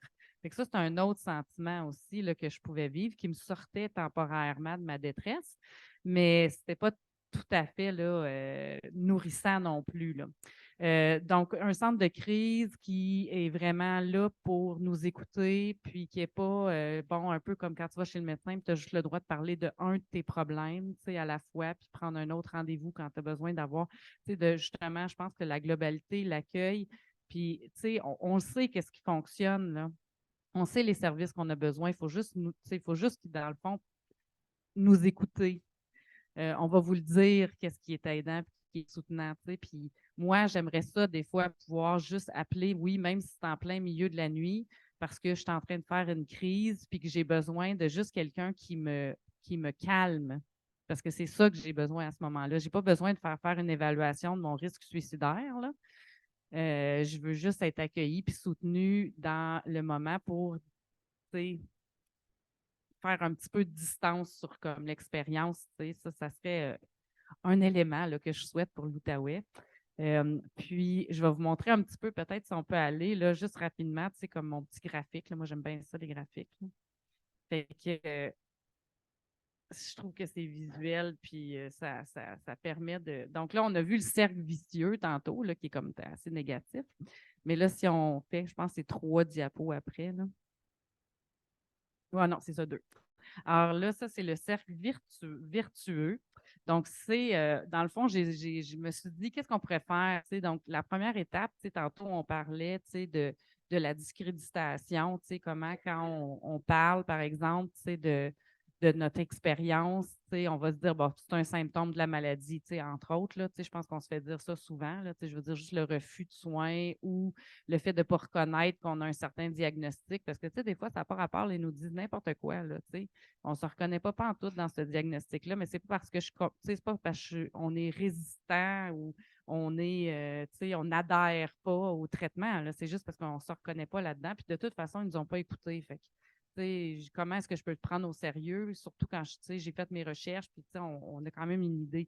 Donc là, on se sent discrédité, mais imagine si on vivait de l'écoute puis de la reconnaissance comme les femmes ont demandé. Donc, quand on arrive auprès de professionnels de services publics et communautaires, mais je distingue souvent public de communautaire parce que dans les entrevues que je fais avec les gens, l'accueil dans les services communautaires, l'écoute, la reconnaissance, souvent, c'est le lieu où ils vont être capables d'aller le retrouver. T'sais. Donc, c'est pour ça que je parle beaucoup des services publics. Là. Donc, si on avait de l'écoute puis de la reconnaissance dès le départ, bien ça permettrait, d'une part, de responsabiliser les agresseurs et les systèmes oppressifs. Hein? Donc, pas nécessairement faire porter le fardeau sur mon déséquilibre au niveau de mes neurotransmetteurs, mais de voir que ma souffrance puis ma détresse, bien, elle se situe dans un contexte particulier. Bon, pour les femmes que j'ai rencontrées, bien, il y avait entre autres le fait de dire qu'elles avaient été victimes de quelqu'un qui les avait agressées. Il fallait reconnaître, dans le fond, puis entendre que ça a des conséquences sur nos vies. Le contexte peut avoir une influence sur notre santé mentale. Puis, si on responsabilise, entre autres, les systèmes oppressifs, puis on responsabilise les personnes qui nous font violence, on est capable de collectiviser les problématiques. Donc, les voir, justement, on parle de parole collective, de voir ce qui est transversal à travers les expériences, puis essayer d'y remédier, parce que individuellement, on peut lutter, mais c'est ensemble, puis c'est quand on nous prend ensemble, puis on regarde le parapluie de nos expériences, qu'on est capable d'essayer de trouver des solutions qui seraient bénéfiques pour pas juste une personne, mais pour les personnes qui sont dans la même situation, si on veut. Alors, quand les besoins sont collectifs, ça leur donne une visibilité, si on veut. Donc, cette visibilité-là permet, entre autres, de répondre aux besoins, parce que si on voit c'est quoi le problème, là, ça va nous permettre, après ça, de répondre avec des interventions qui vont être soucieuses de rétablir. Hein, on parlait de la posture d'allié un peu aussi, là, mais de rétablir le déséquilibre. Puis, cette visibilité-là des besoins nous amène à l'accessibilité des services parce qu'on va développer des services qui répondent réellement aux besoins des personnes selon les critères qu'elles et ils vont nommer pour contribuer à leur établissement. Puis cette accessibilité-là va pouvoir nous mener, entre autres, hein, si on a tous ces éléments-là, l'écoute, la reconnaissance, etc., à un potentiel d'empowerment des personnes, puis à leur inclusion sociale aussi. dans la communauté. Alors ça serait un petit peu là, mon souhait, tu sais, que quand on rentre dans cette grosse machine qui sont le réseau de services qu'on est appelé à utiliser, ben, qu'on ait ce genre de processus-là, que les soignants aussi se rappellent que on ne peut pas séparer ces étapes-là l'une de l'autre. On a besoin de l'écoute, de la reconnaissance si on veut pouvoir collectiviser. Donc, c'est tout interrelié. Puis c'est réfléchir autrement. Là, évidemment, ça peut paraître un peu théorique. Là, puis des fois, ce n'est pas des exemples très pratiques, mais c'est un petit peu pour montrer certaines dynamiques qui pourraient nous amener jusqu'à réellement participer à l'empowerment des personnes qui font face à certains obstacles, puis qui veulent juste essayer de justement reprendre un certain pouvoir sur leur vie. Donc, moi, je vais m'arrêter là-dessus.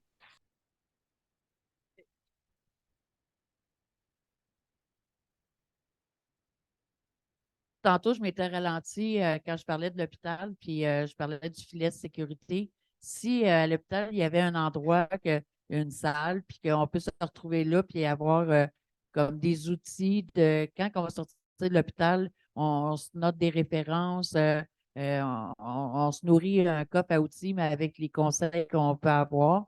Je me souviens, j'avais été dans un centre de crise, puis là, ils m'ont donné une feuille pour essayer, parce que j'avais plus d'estime de moi. Là, j'étais dépluguée de moi. Puis ils m'ont donné une feuille pour essayer de voir mes qualités. Là, j'étais là, mon Dieu, mes qualités. Mais là, je cochais des affaires. Je disais, ah, telle personne dit je suis comme ça, telle personne dit je suis comme ça. Mais je ne m'appropriais aucune de ces qualités parce que j'étais tellement déconnectée de moi. Puis après ça, j'ai refait l'exercice. Puis là, je me suis dit, OK, à quel moment que j'ai cette qualité-là? Fait que je me suis fait des exemples. Là. J'ai dit, tabarnouche. Mais je passais encore dans la porte quand même si je n'avais coché plusieurs. Mais ça aurait été quelque chose qui serait aidant si on peut travailler sur soi-même, tout ça, puis sortir avec quelque chose. Puis aussi, je voulais dire que quand j'étais à l'hôpital, il y a quand même des choses qui sont arrivées qui étaient bonnes aussi. C'est, entre autres, j'étais vraiment en détresse. Là, même si j'étais à l'hôpital, là, je vivais plus de stress pour des choses qui se passaient à l'hôpital, tout ça. Puis il y avait comment vous appelez ça? Pas des stagiaires, oui, des stagiaires, OK. Il y avait des stagiaires qui étaient là, puis ils étaient très, très attentionnés, ils étaient très, très à l'écoute, en tout cas de moi, sûrement des autres aussi, mais là, je me penche sur moi. Puis je trouvais ça le fun parce que je me sentais écoutée, puis tout ça, puis ça me sécurisait. Puis à un moment donné, là, je pleurais, puis ça, puis la seule qui était là est partie parce qu'elle avait terminé son chiffre. Le lendemain, elle ne travaillait même pas sur cet étage-là. Elle est partie, elle est venue me voir dans ma chambre, puis elle me dit, Madame Lévy, j'ai pensé à quelque chose. Fait elle m'a mentionné quelque chose qui pourrait m'aider. Mais ça, c'est quelque chose, là, c'est wow. Fait que c'est ça, on ne peut pas tout avoir les attentions comme ça, mais ça m'a vraiment aidé, ça m'a sécurisé. Puis c'est ça, je porte ça. Puis aussi, je reviens toujours avec qu'est-ce que par rapport à moi, ce que je vis présentement, c'est pas assez pour que j'aille à l'hôpital. Puis je trouve que c'est pas assez non plus pour que j'aille dans un centre de crise. Mais j'ai quand même besoin d'aide avant justement que ça aille trop bas, puis que là, après ça soit que je revienne ou que je ne revienne pas, puis que ça prenne du temps à revenir. Fait que ce que je pensais, c'est, ben, pas juste moi, là, on pensait à un centre d'apaisement. Ça serait un lieu pas assez pour aller à l'hôpital, trop pour, pas non plus pour aller au centre de crise, mais une place que quand on connaît nos signes quand même pour savoir que ça commence à aller moins bien. Moi, je tombe dans l'urne, fait que là, là, il y a quelque chose, fait que c'est un premier signe, mettons, puis après ça, il y en a d'autres. Fait que quand ça commence ces signes-là, qu'on puisse aller à ce lieu-là, comme à Saint-Jérôme, il y a une belle hôpital qui ont construit une belle grosse partie. Là, je n'y ai pas été, je ne peux pas juger qu'est-ce qu'il y a dedans, mais ça serait vraiment une belle place qu'on puisse avoir ça. Puis on a fait des exercices collectifs où est-ce que je suis membre au collectif des Laurentides en santé mentale, puis on a fait l'exercice de ça.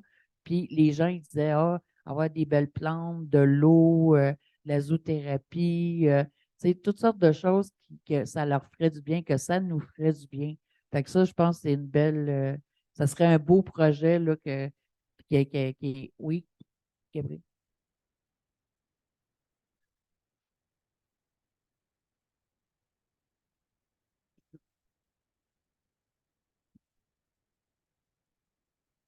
Puis l'autre chose aussi que j'ai eu un flash pendant qu'on parlait, que Katrina parlait du centre de crise. Moi, quand j'ai été au centre de crise, je suis sortie, puis le lendemain, il y a quelqu'un qui m'a appelé. Oui, Madame Lévy, ça va? Oui. Bon, OK, parfait, bonjour.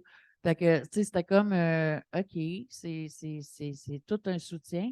Mais si on a des lignes d'écoute, puis tout ça, si eux sont trop occupés pour faire un retour, tout ça, il y a plein de lignes d'écoute, ils sont capables de nous écouter. Fait que s'ils prendraient de ces personnes-là pour faire un retour, justement, pour rappeler, puis c'est vraiment de s'assurer, pas juste 2 minutes, OK, tu es rendu chez vous, c'est beau, mais prendre le temps un peu d'écouter, puis s'il y a quelque chose encore, de diriger la personne. Fait que ça aussi, ça serait vraiment spécial, ça serait aidant. Fait que c'est ça, là, je pense bien que j'ai tout dit, fait que je vais laisser la place à Pierre, mais je vous remercie de votre écoute chaleureuse. Merci beaucoup.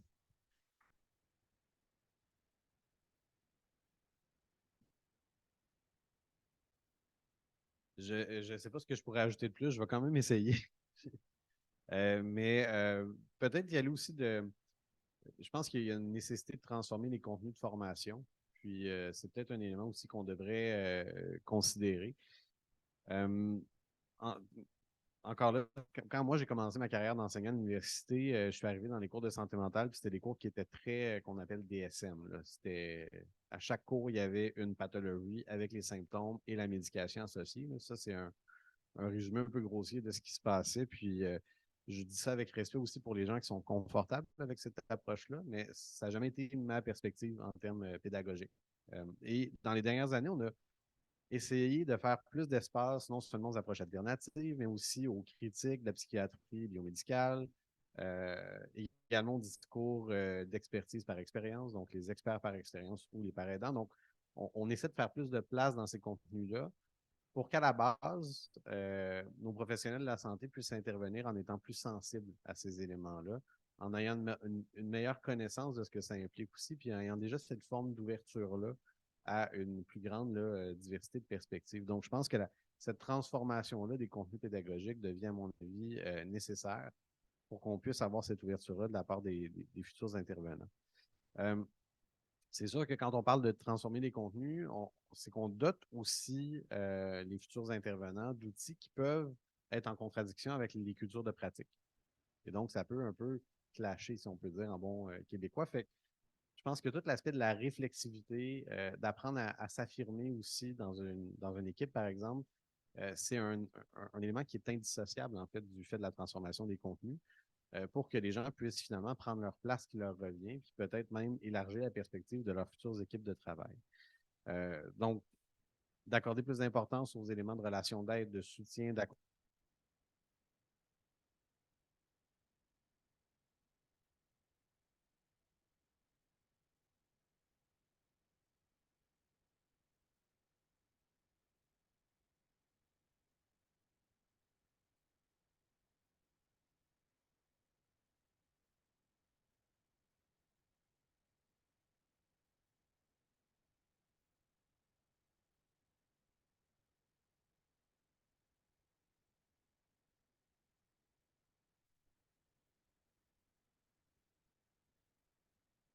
ben oui, c'est juste les coûts de la salle.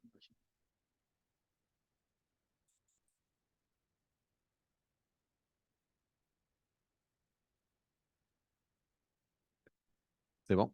Est-ce que vous m'entendez? Génial.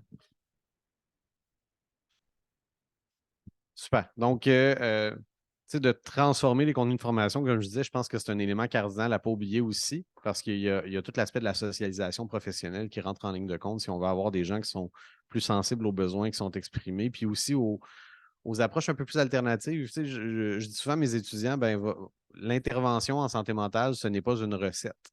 C'est plus un canif suisse. On ouvre l'outil dont on a besoin pour mieux répondre aux besoins de la personne. Puis il y a des gens qui répondent peut-être moins bien à une façon d'intervenir, mais qui vont répondre vraiment bien à d'autres. Donc, d'avoir ce canif suisse-là devient, je pense, extrêmement important si on veut transformer les façons de faire. Puis quand je parle de canif suisse, oui, il y a cette approche-là biomédicale que je critique, mais qui quand même répond à certains besoins. Mais dans les dernières années, on a vu qu'il y a énormément d'études qui sont faites sur les approches centrées sur les forces, informées par les traumatismes. On a les principes du rétablissement qui tranquillement font leur place, mais ces principes-là Ils doivent être connus certainement, mais on doit aussi préparer les intervenants à leur mise en œuvre, à leur application pour que ça reste vivant dans les pratiques.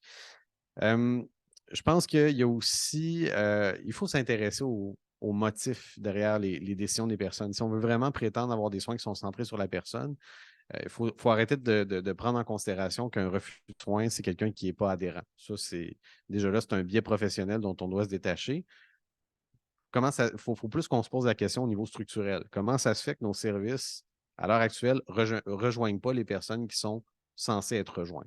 Je pense que c'est plus là qu'il faut orienter la réflexion pour être en mesure d'avoir des réponses qui sont efficaces, plutôt que d'avoir ce réflexe de protection professionnelle, de se dire, ah non, ben, si la personne refuse, ben, c'est son choix, je laisse ça comme ça, je ne me remets pas en question, ou alors, encore pire, c'est une non-adhésion au traitement, puis on ne se remet pas en question, en fait, ni dans nos pratiques, ni comme organisation. On entend souvent parler d'advocacy, hein, à quel point c'est important. Moi, mes observations puis les entrevues que j'ai faites, notamment en partenariat avec des organismes communautaires, me font réaliser aussi que le self-advocacy peut être encore plus important. Parce que dans l'advocacy, il y a toujours aussi une forme un risque, du moins, de paternalisme. Hein, de représenter la personne, mais il faut aussi qu'on puisse en arriver à accompagner la personne dans la représentation de ses propres besoins, de ses propres intérêts. Et ça, je pense que ça peut compléter aussi très bien les pratiques pour des soins qui sont plus humains et qui s'éloignent un peu de ce qu'on disait du parcours de combattant. Puis, on doit également, je pense, considérer dans ce qui pourrait être fait pour améliorer les choses, l'implication des systèmes de soutien. Souvent, j'ai l'impression que tout le monde est placé dans une position d'opposition ou d'alliance un peu problématique. Et quand je parle de système de soutien, je ne parle pas nécessairement des familles immédiates, mais on doit aussi permettre à la personne de définir ses propres systèmes de soutien. Ce que j'appelle la famille choisie, c'est-à-dire que ce sont des gens de confiance qui partagent soit le quotidien ou une partie de la vie de la personne et auquel la personne peut se référer, mais qui ne sont pas nécessairement le père, mère, frère, soeur et compagnie, mais avoir une vision peut-être un peu plus élargie de la mobilisation des systèmes de soutien peut nous aider également là, à mieux intervenir puis mieux négocier les contraintes auxquelles on est confronté. Je dirais une dernière chose aussi, je pense qu'il y a tout l'aspect de la gestion, puis je ne suis pas un expert en gestion, j'en suis très heureux, mais je pense qu'on doit quand même le considérer parce que les gestionnaires aussi peuvent être sensibilisés à ces questions-là. Puis je pense que souvent, on l'oublie et les gestionnaires des établissements de santé ont un effet direct sur les cultures de pratique. Hein, parce que moi, ce que j'observe et ce que je constate dans mes recherches, c'est que quand on a des bonnes expériences ou des mauvaises expériences, souvent, c'est personne dépendant. C'est comme s'il n'y avait pas de culture, de pratique clairement établie en faveur, par exemple, d'une reconnaissance du besoin des vécus des personnes puis de leurs droits. Et là, ben, finalement, quand on se retrouve avec des pratiques qui sont un peu étonnantes, mais très positives sur le fait que la personne s'est sentie écoutée, soutenue et compagnie, on réalise que finalement, ça a beaucoup plus à faire avec les qualités de la personne en termes d'intervention que d'un modèle de pratique qui serait peut-être un peu mieux établi. Donc, en termes de gestion, je pense qu'il y a cet effet-là structurel qui est important à considérer. Quand on parle d'alliés, oui, on parle d'intervenants, mais j'ai rencontré, moi, des gens qui sont des gestionnaires d'unités, qui sont également des alliés, qui essaient de faire changer des choses, puis qui finalement vont peut-être contribuer à des changements assez durables sur le long terme, mais qui s'attaquent aux structures beaucoup plus qu'aux interventions individuelles. Et je pense un dernier élément à considérer aussi, on le voit dans certains services, et on essaie de l'implanter aussi dans les Laurentides, mais l'accès universel, donc les fameuses politiques de No Wrong Door, gagnent à être considérées aussi parce que trop souvent, les gens se heurtent à des portes fermées. Ils se font dire, ben non, ce n'est pas le bon service, mais personne n'est capable de les orienter dans les bons services. Donc, dans certains services, dans certains domaines, ces politiques-là, vraiment, permettent un point d'accès plus systématique, tout dépendamment de où la personne se présente, puis vont faciliter un peu les choses. Donc, voilà. Merci.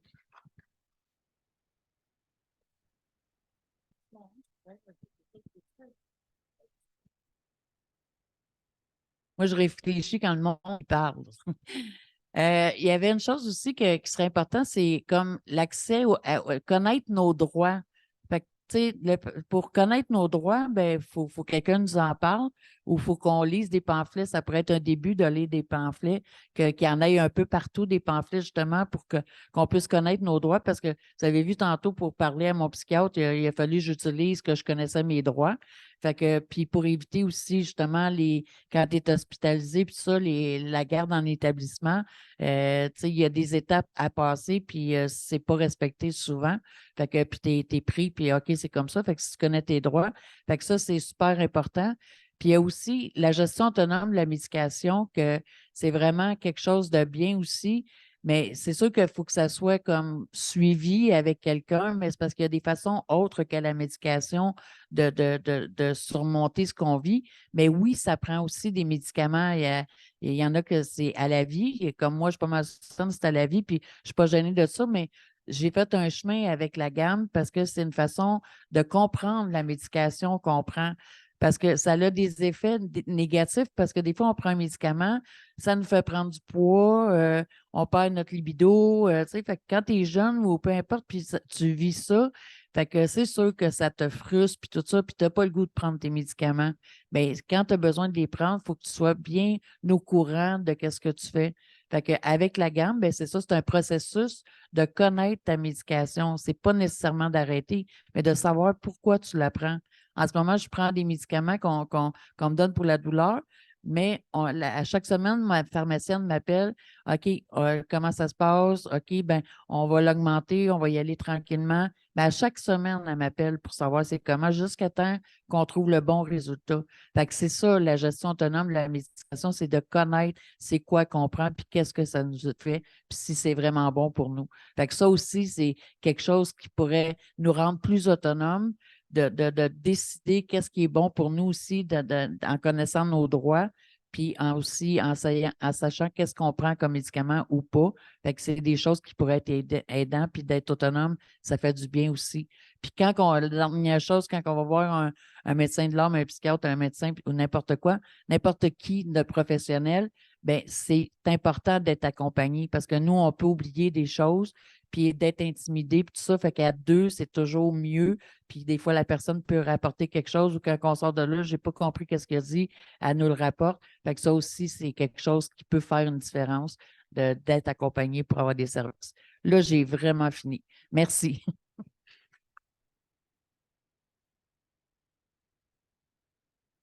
Merci, merci. On a fait le tour des 3 questions.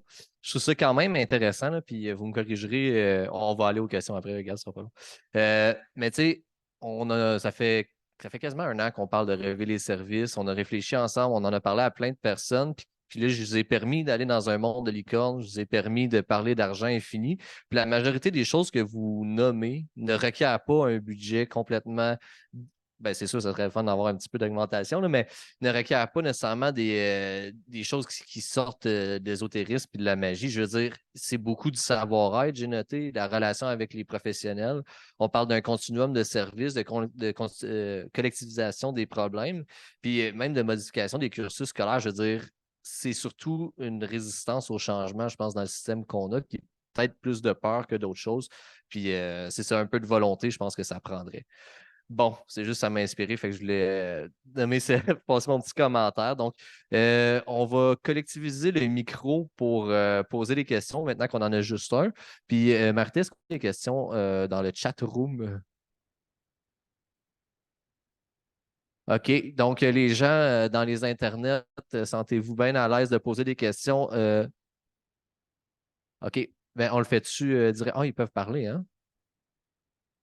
OK. Donc, vous pouvez parler directement, on va vous entendre dans la salle. Donc, peut-être lever la main en premier ou si vous avez des questions, vous ne voulez pas nécessairement les nommer, vous pouvez l'écrire directement dans le chat et Marité va prendre soin de les partager à la salle. On pourrait peut-être commencer avec Gab, qui a déjà une question ici présentement.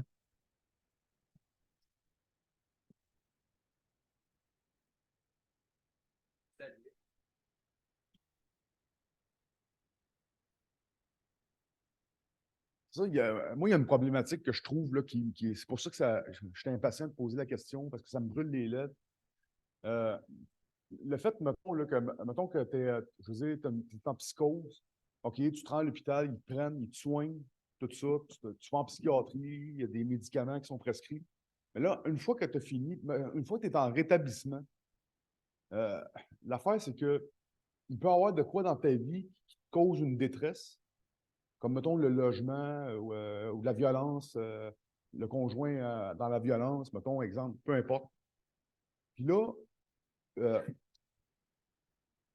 n'as pas besoin d'aller à l'hôpital et d'être hospitalisé, mais tu as une situation qui paye sur tes épaules, puis que tu sais que ça va finir mal s'il n'y a pas quelque chose qui se fait.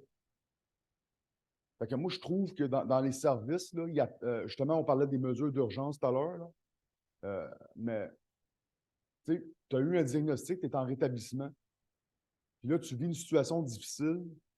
Puis là, pour accéder aux services en ce moment, il faut que tu sois quasiment que tu aies un couteau dans les mains, là, puis plein de sang sur toi. Là, puis, le pire, c'est que cette situation-là n'est pas nécessairement psychiatrique. La situation qui cause la détresse, ça peut être quelque chose dans ta vie qui est arrivé, la mort de quelqu'un. Donc, le service de santé ne devrait pas être adapté aussi pour ça. Avant d'en arriver à des affaires comme qu'on voit dans les nouvelles, là. Tu sais, un gars qui sort un couteau, n'importe quoi, et qui fonce dans le monde avec son char. Ces personnes-là, souvent, ils ont demandé de l'aide. Là. Ils ont demandé de l'aide, puis demandé de l'aide. Jusqu'à. C'est quoi qu'il faut que tu fasses pour que quelqu'un t'écoute? Là? Faut-tu que. Je veux dire, que tu amènes une bombe avec toi?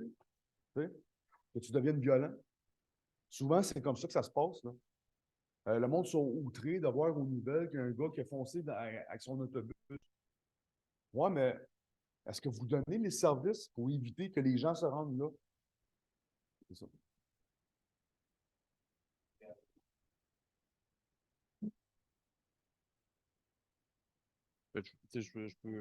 En fait, je pense que vous nommez quelque chose de super important, c'est-à-dire que, puis ça réfère un peu à ce que je disais tantôt, on est beaucoup en mode d'intervention, de crise toujours. C'est comme si les services, finalement, ça devenait un peu la prédominante, de dire, c'est systématiquement comme ça qu'on intervient.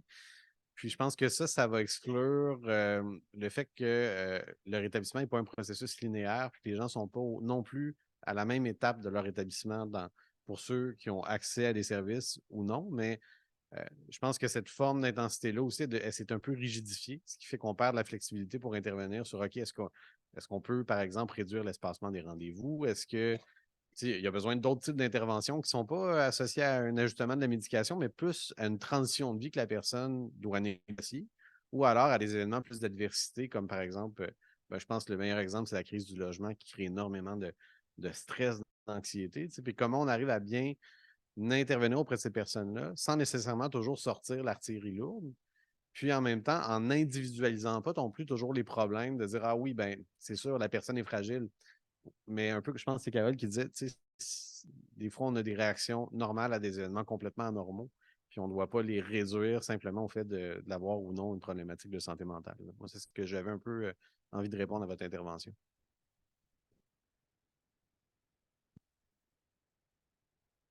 Oui, je pense que ce que tu as nommé aussi, c'est vraiment toute l'idée de la prévention. Là, on est beaucoup dans le curatif, puis on a de la difficulté à structurer nos services avec une approche préventive.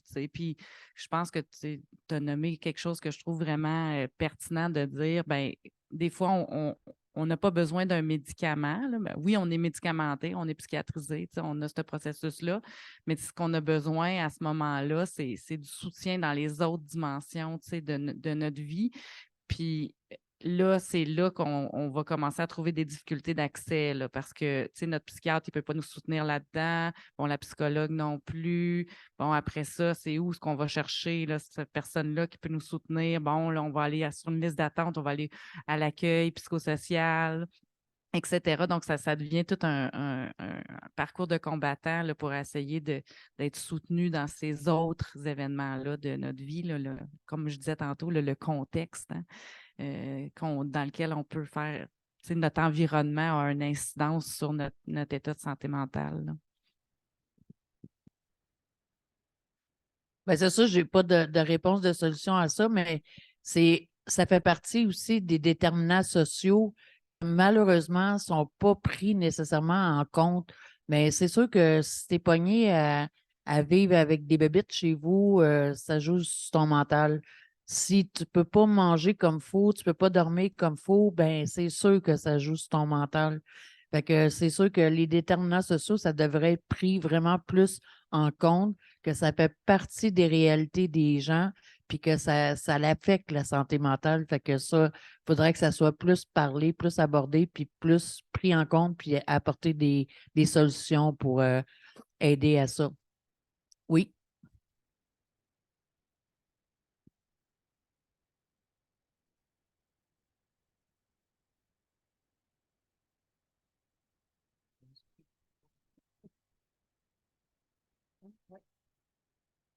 Moi, j'ai une question pour, en fait, là, de solution. On parlait des exemples de crise, ces choses-là.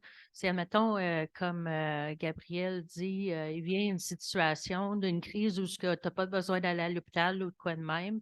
Tu sais, même si ce serait comme on a parlé, une place où il y aurait peut-être une couple d'intervenants qui pourraient les aider à cette situation-là avec des boîtes à outils et tout là, pour les aider là, à traverser cette période-là. Peut-être que ce serait quelque chose à regarder.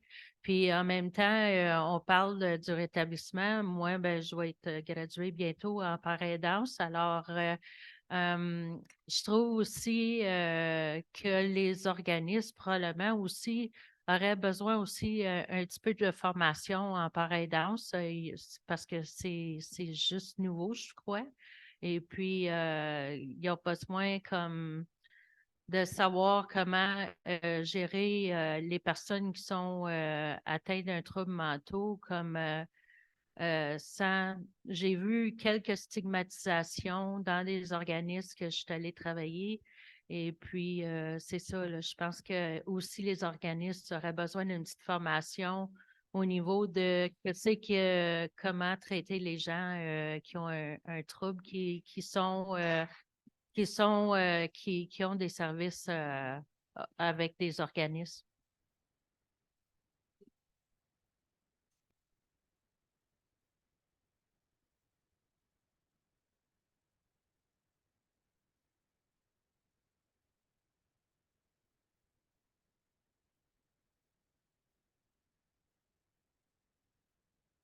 Tout de suite.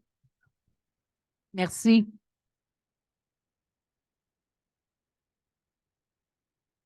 Est-ce qu'il y a des questions dans le chat?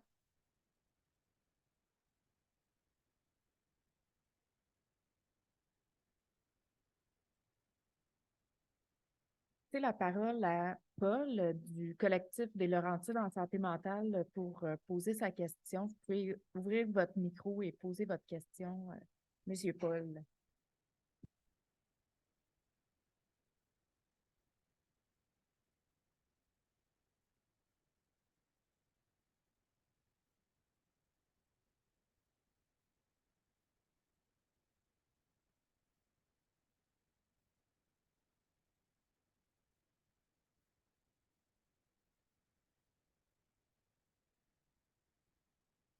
Le micro. Ah, OK, il ne m'entend pas, tu penses? Ah, non, m'entend pas. Ah. Non, c'est supposé sortir par là. Est-ce qu'on On t'entend très bien, merci. Ah, OK, super. Monsieur Paul, voulez-vous qu'on revienne à vous un petit peu plus tard jusqu'à temps que vous ayez réglé votre problème de réactivation du micro? On va revenir à vous. Je vais poser une question qui est écrite. Première question de Mathilde Lausier du RRSMQ. J'aimerais vous entendre davantage sur les avenues pour les acteurs du réseau quant au travail de reconnaissance des dimensions sociales et politiques liées à la souffrance et le travail de collectivisation des problèmes. Excusez. Donc, les avenues pour les acteurs du réseau pour la reconnaissance des dimensions sociales et politiques liées à la souffrance et le travail de collectivisation des problèmes. Ben, je peux essayer de répondre à la question. En fait, ben, je pense que si on veut commencer à travailler ensemble, avec le réseau là, de services publics, je pense que la première étape, là, c'est vraiment de trouver un espace pour commencer à discuter avec les personnes premières concernées, là. On en parle beaucoup dans les plans d'action en santé mentale, bon, la centralité de la personne, l'implication des personnes. On voit aussi avec des initiatives comme Représentation, où il y a un investissement là, fait pour que les personnes premières concernées puissent prendre parole puis s'impliquer dans les différentes instances là, de gouvernance, entre autres. Là. Je pense que ça, c'est une première étape. Bon, c'est sûr que les chercheurs, on essaye aussi de mettre en lumière certains phénomènes qui peuvent amener à réfléchir. Bon, moi, par exemple, là, il y a, on veut créer une espèce de boîte outils là, sous forme un peu d'un jeu là, qui pourrait être disponible là, aux personnes qui travaillent dans le réseau public pour commencer à faire un petit peu des réflexions sur comment ajuster leurs pratiques parce que je pense que c'est difficile pour moi de dire à toutes les personnes, je ne suis pas dans votre contexte, parce que je pense qu'il faut que vous commenciez à engager dans la réflexion avec les réalités de chaque profession, de chaque contexte de travail. Par exemple, au niveau juridique, je ne pense pas que ça va être exactement les mêmes enjeux qu'on rencontre, mais de reconnaître qu'il y a des systèmes de pression, entre autres, qui sont dirigés vers les personnes qui ont un diagnostic psychiatrique, puis de prendre ça en considération dans les interventions, c'est déjà un premier pas, moi, je dirais. Là. Sinon, c'est une grosse question. Je ne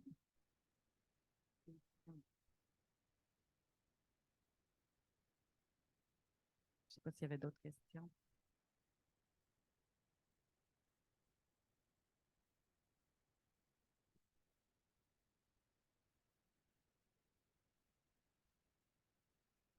Dans le chat, donc, peut-on utiliser notre droit à l'accompagnement pour exiger de nos que nos différents intervenants se parlent tous ensemble en m'incluant? Sinon, quels droits avons-nous sur lesquels est-ce qu'on a des droits sur lesquels on peut s'appuyer pour notre argumentaire? Donc, je pense que la question, c'est est-ce qu'on peut exiger que les intervenants se parlent, nos intervenants se parlent en nous incluant dans les discussions, puis s'ils ne le font pas, est-ce qu'on a des recours? Je pense tout à fait. En fait, je pense que la loi sur la santé et les services sociaux aussi va prévoir un accompagnement aussi. Ça peut être demandé par la personne. Le fait aussi, le droit de participer à son plan d'intervention fait partie de ça. Je le disais un peu tantôt, je pense qu'il y a une méconnaissance puis une non-reconnaissance du travail d'organisation qui doit être fait entre les acteurs. Donc, c'est souvent ça aussi qui est un peu remis à la personne qui elle-même doit se dire, ben là, il est temps que les gens se parlent parce que les intervenants se multiplient, il y a des interventions qui peuvent se surajouter ou qui des fois même sont contradictoires.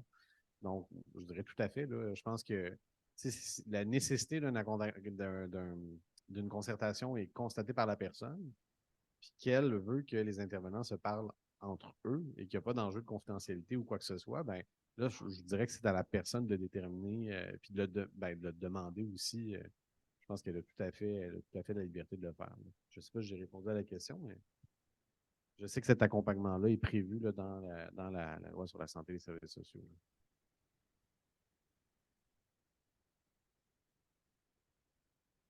Bien, tantôt, je disais, les droits, là, ça fait partie des droits aussi, mais quand on ne sait pas, on ne le fait pas. Mais c'est de notre vie qu'on parle. Fait que on peut être dedans la conversation? Fait que, ben, merci Pierre et Catherine.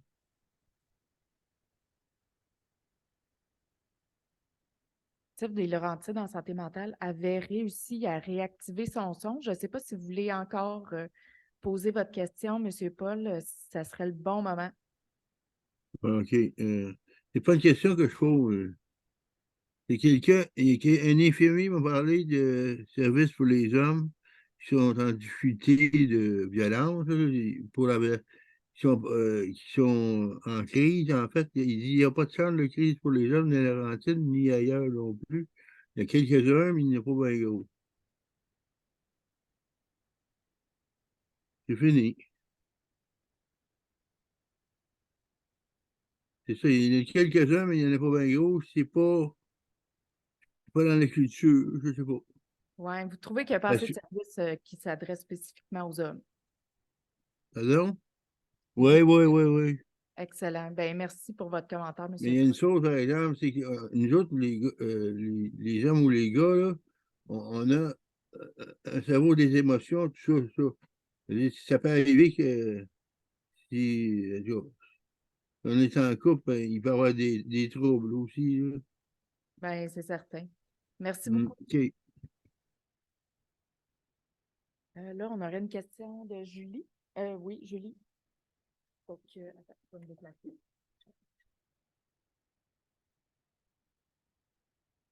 Merci, ça marche. Je voulais juste intervenir concernant le patient, dans le fond, là, qui a le droit de pouvoir avoir ses intervenants discuter entre eux. Moi, je l'ai vécu personnellement avec un ergothérapeute spécialisé en santé mentale qui m'a aidé à mon retour au travail. Avec lui, on a essayé de faire en sorte que mon médecin de famille parle à mon psychiatre, que mon psychiatre parle à mon psychologue. Puis j'avais des troubles au niveau de la toxicomanie, donc que toute la gang parle à ma travailleuse sociale aussi qui était au CLSC. Puis ce qui s'est passé, c'est qu'il y a une barrière. Le psychiatre ne veut pas parler au médecin de famille, puis le psychiatre ne veut pas parler au psychologue.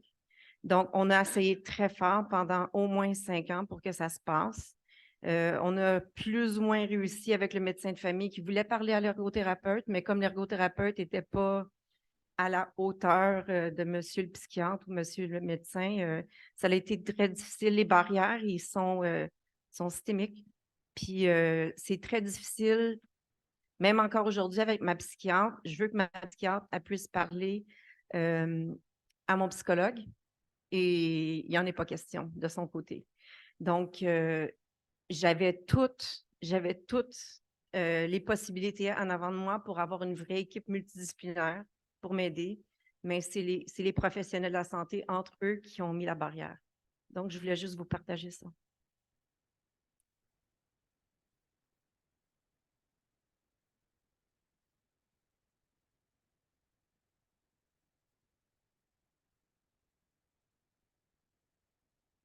Commentaires dans le chat qui sont intéressants. Mathilde Lausier, par rapport à l'approche de l'open dialogue, a pour principe que les intervenants ne discutent jamais de la situation de la personne en dehors des rencontres avec celle-ci. Mais cette approche, ça commence à peine à être connue ici au Québec, fait que ça répond un peu aux commentaires de tantôt. Ensuite, qu'est-ce qu'il y avait d'autre? OK, parfait, ça me semble bon. Fait que je vais laisser maintenant la parole à Mme Marianne Benny de... Je vois pas tout le reste de... Le nom, c'est l'organisme Parents et Sport de Québec. Pour être directrice de l'organisme, quand j'ai été au CA longtemps, puis avant ça, utilisatrice de services moi-même, j'avais beau recevoir des parents, puis j'entendais, mais je ne savais pas quoi faire parce que je n'avais jamais suivi de cours en intervention. Puis pourtant, j'ai quand même eu moi-même des experts, psychiatres, psychologues et tout. Mais quand tu n'es pas formé, ça ne rime à rien. Il faut. Puis j'étais consciente qu'il y avait des besoins et tout ça. Fait que je viens aussi de l'entrepreneuriat. On a fait une belle planification stratégique, une concertation, en tout cas. Je ne rentrerai pas dans les détails. Puis aujourd'hui, on forme des parents par aidants parce que moi-même, j'ai passé par là, puis qu'on sait les étapes du rétablissement. Puis je trouve qu'on n'en parle pas assez, que même les parents aidants jeunesse, les parents aidants aînés, on est la voie de l'espoir, finalement, en rétablissement, sans être au-delà du risque de nous-mêmes avoir des rechutes ou en tout cas, on sait que ce n'est pas linéaire. Il faut savoir se donner les moyens, nous aussi, puis prendre nos outils pour nous-mêmes, puis aller chercher de l'aide si on a besoin. C'est comme ça, avec des services aussi continus, ponctuels, intensifs, spécialisés, on arrive avec notre programme à dire, on a une fourchette d'ateliers de formation puis des groupes d'entraide. On a pris un peu le modèle de groupe d'entraide sur les groupes anonymes, tu sais, que c'est gratuit, puis qu'on peut aller chercher de l'aide là, en tout temps, puis servir même de modèle éventuellement sans être des experts, là, je le redis, mais en complémentarité avec tous ces services-là d'experts. Ça, je rêve du jour où ça sera plus reconnu comme des initiatives sans attendre qu'il y ait des recherches puis des données probantes plus qu'il y en a déjà, puisque c'est déjà prouvé, tu sais, puis qu'on finance ça. Merci, ça va créer de l'emploi puis de l'espoir encore plus. C'est un super commentaire. En effet, je suis bien d'accord que je pense qu'il faut reconnaître la pluridisciplinarité, là, tu sais, comme que les organismes communautaires soient des acteurs aussi importants que d'autres acteurs là, dans tu sais, les processus de rétablissement. Fait que je pense que c'était un super commentaire. Puis oui, merci beaucoup.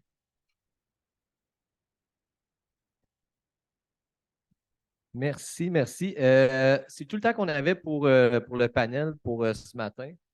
Je tenais à remercier nos 3 panélistes, encore une fois, Carole, Catherine et Pierre. Donc, merci d'avoir pris du temps dans vos horaires très occupés. Vous êtes des gens bien impliqués. Puis je pense que ça a stimulé, c'était extrêmement pertinent pour réfléchir à cette problématique collective-là. Pour ce qui est des gens qui sont présents, on va prendre une pause pour le dîner de midi à 1h et ensuite, on va poursuivre nos réflexions autour d'un Planète Café. Pour les gens qui ont assisté, je vous remercie d'avoir pris du temps et d'avoir participé sur Zoom. J'espère que la technique a bien été et que vous avez pu avoir bien suivi le panel. On vous invite aussi à poursuivre vos réflexions. Si vous avez des commentaires, si vous avez pris des notes et vous voulez les partager, rappelez-vous qu'on est dans un processus de parole collective. Donc, vous êtes la bienvenue à nous envoyer soit à mon courriel ou au courriel de Marité ou de Parole collective. Vous allez les trouver sur le site Internet du mois de la Parole collective. Vos commentaires, vos critiques, vos solutions. Puis après ça, nous autres, on va tout collectiviser ça. Puis qui sait, peut-être que ça pourrait se retrouver dans le journal de la Parole collective 2024. Je lance des rumeurs comme ça. Et dans le fond, il y a Carole aussi qui me dit à l'oreille, on va avoir un formulaire d'évaluation de l'activité en ligne qui va être disponible, qui va vous être envoyé. Donc, on vous invite à le remplir. C'est une première pour le mois de la Parole collective de faire un panel de la sorte. Donc, vos commentaires sont plus que la bienvenue. Donc, on vous invite à le remplir et à nous le renvoyer.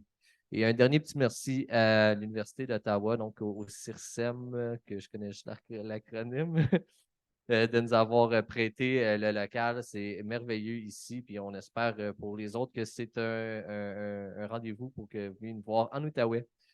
Donc, je vous remercie. Bonne journée.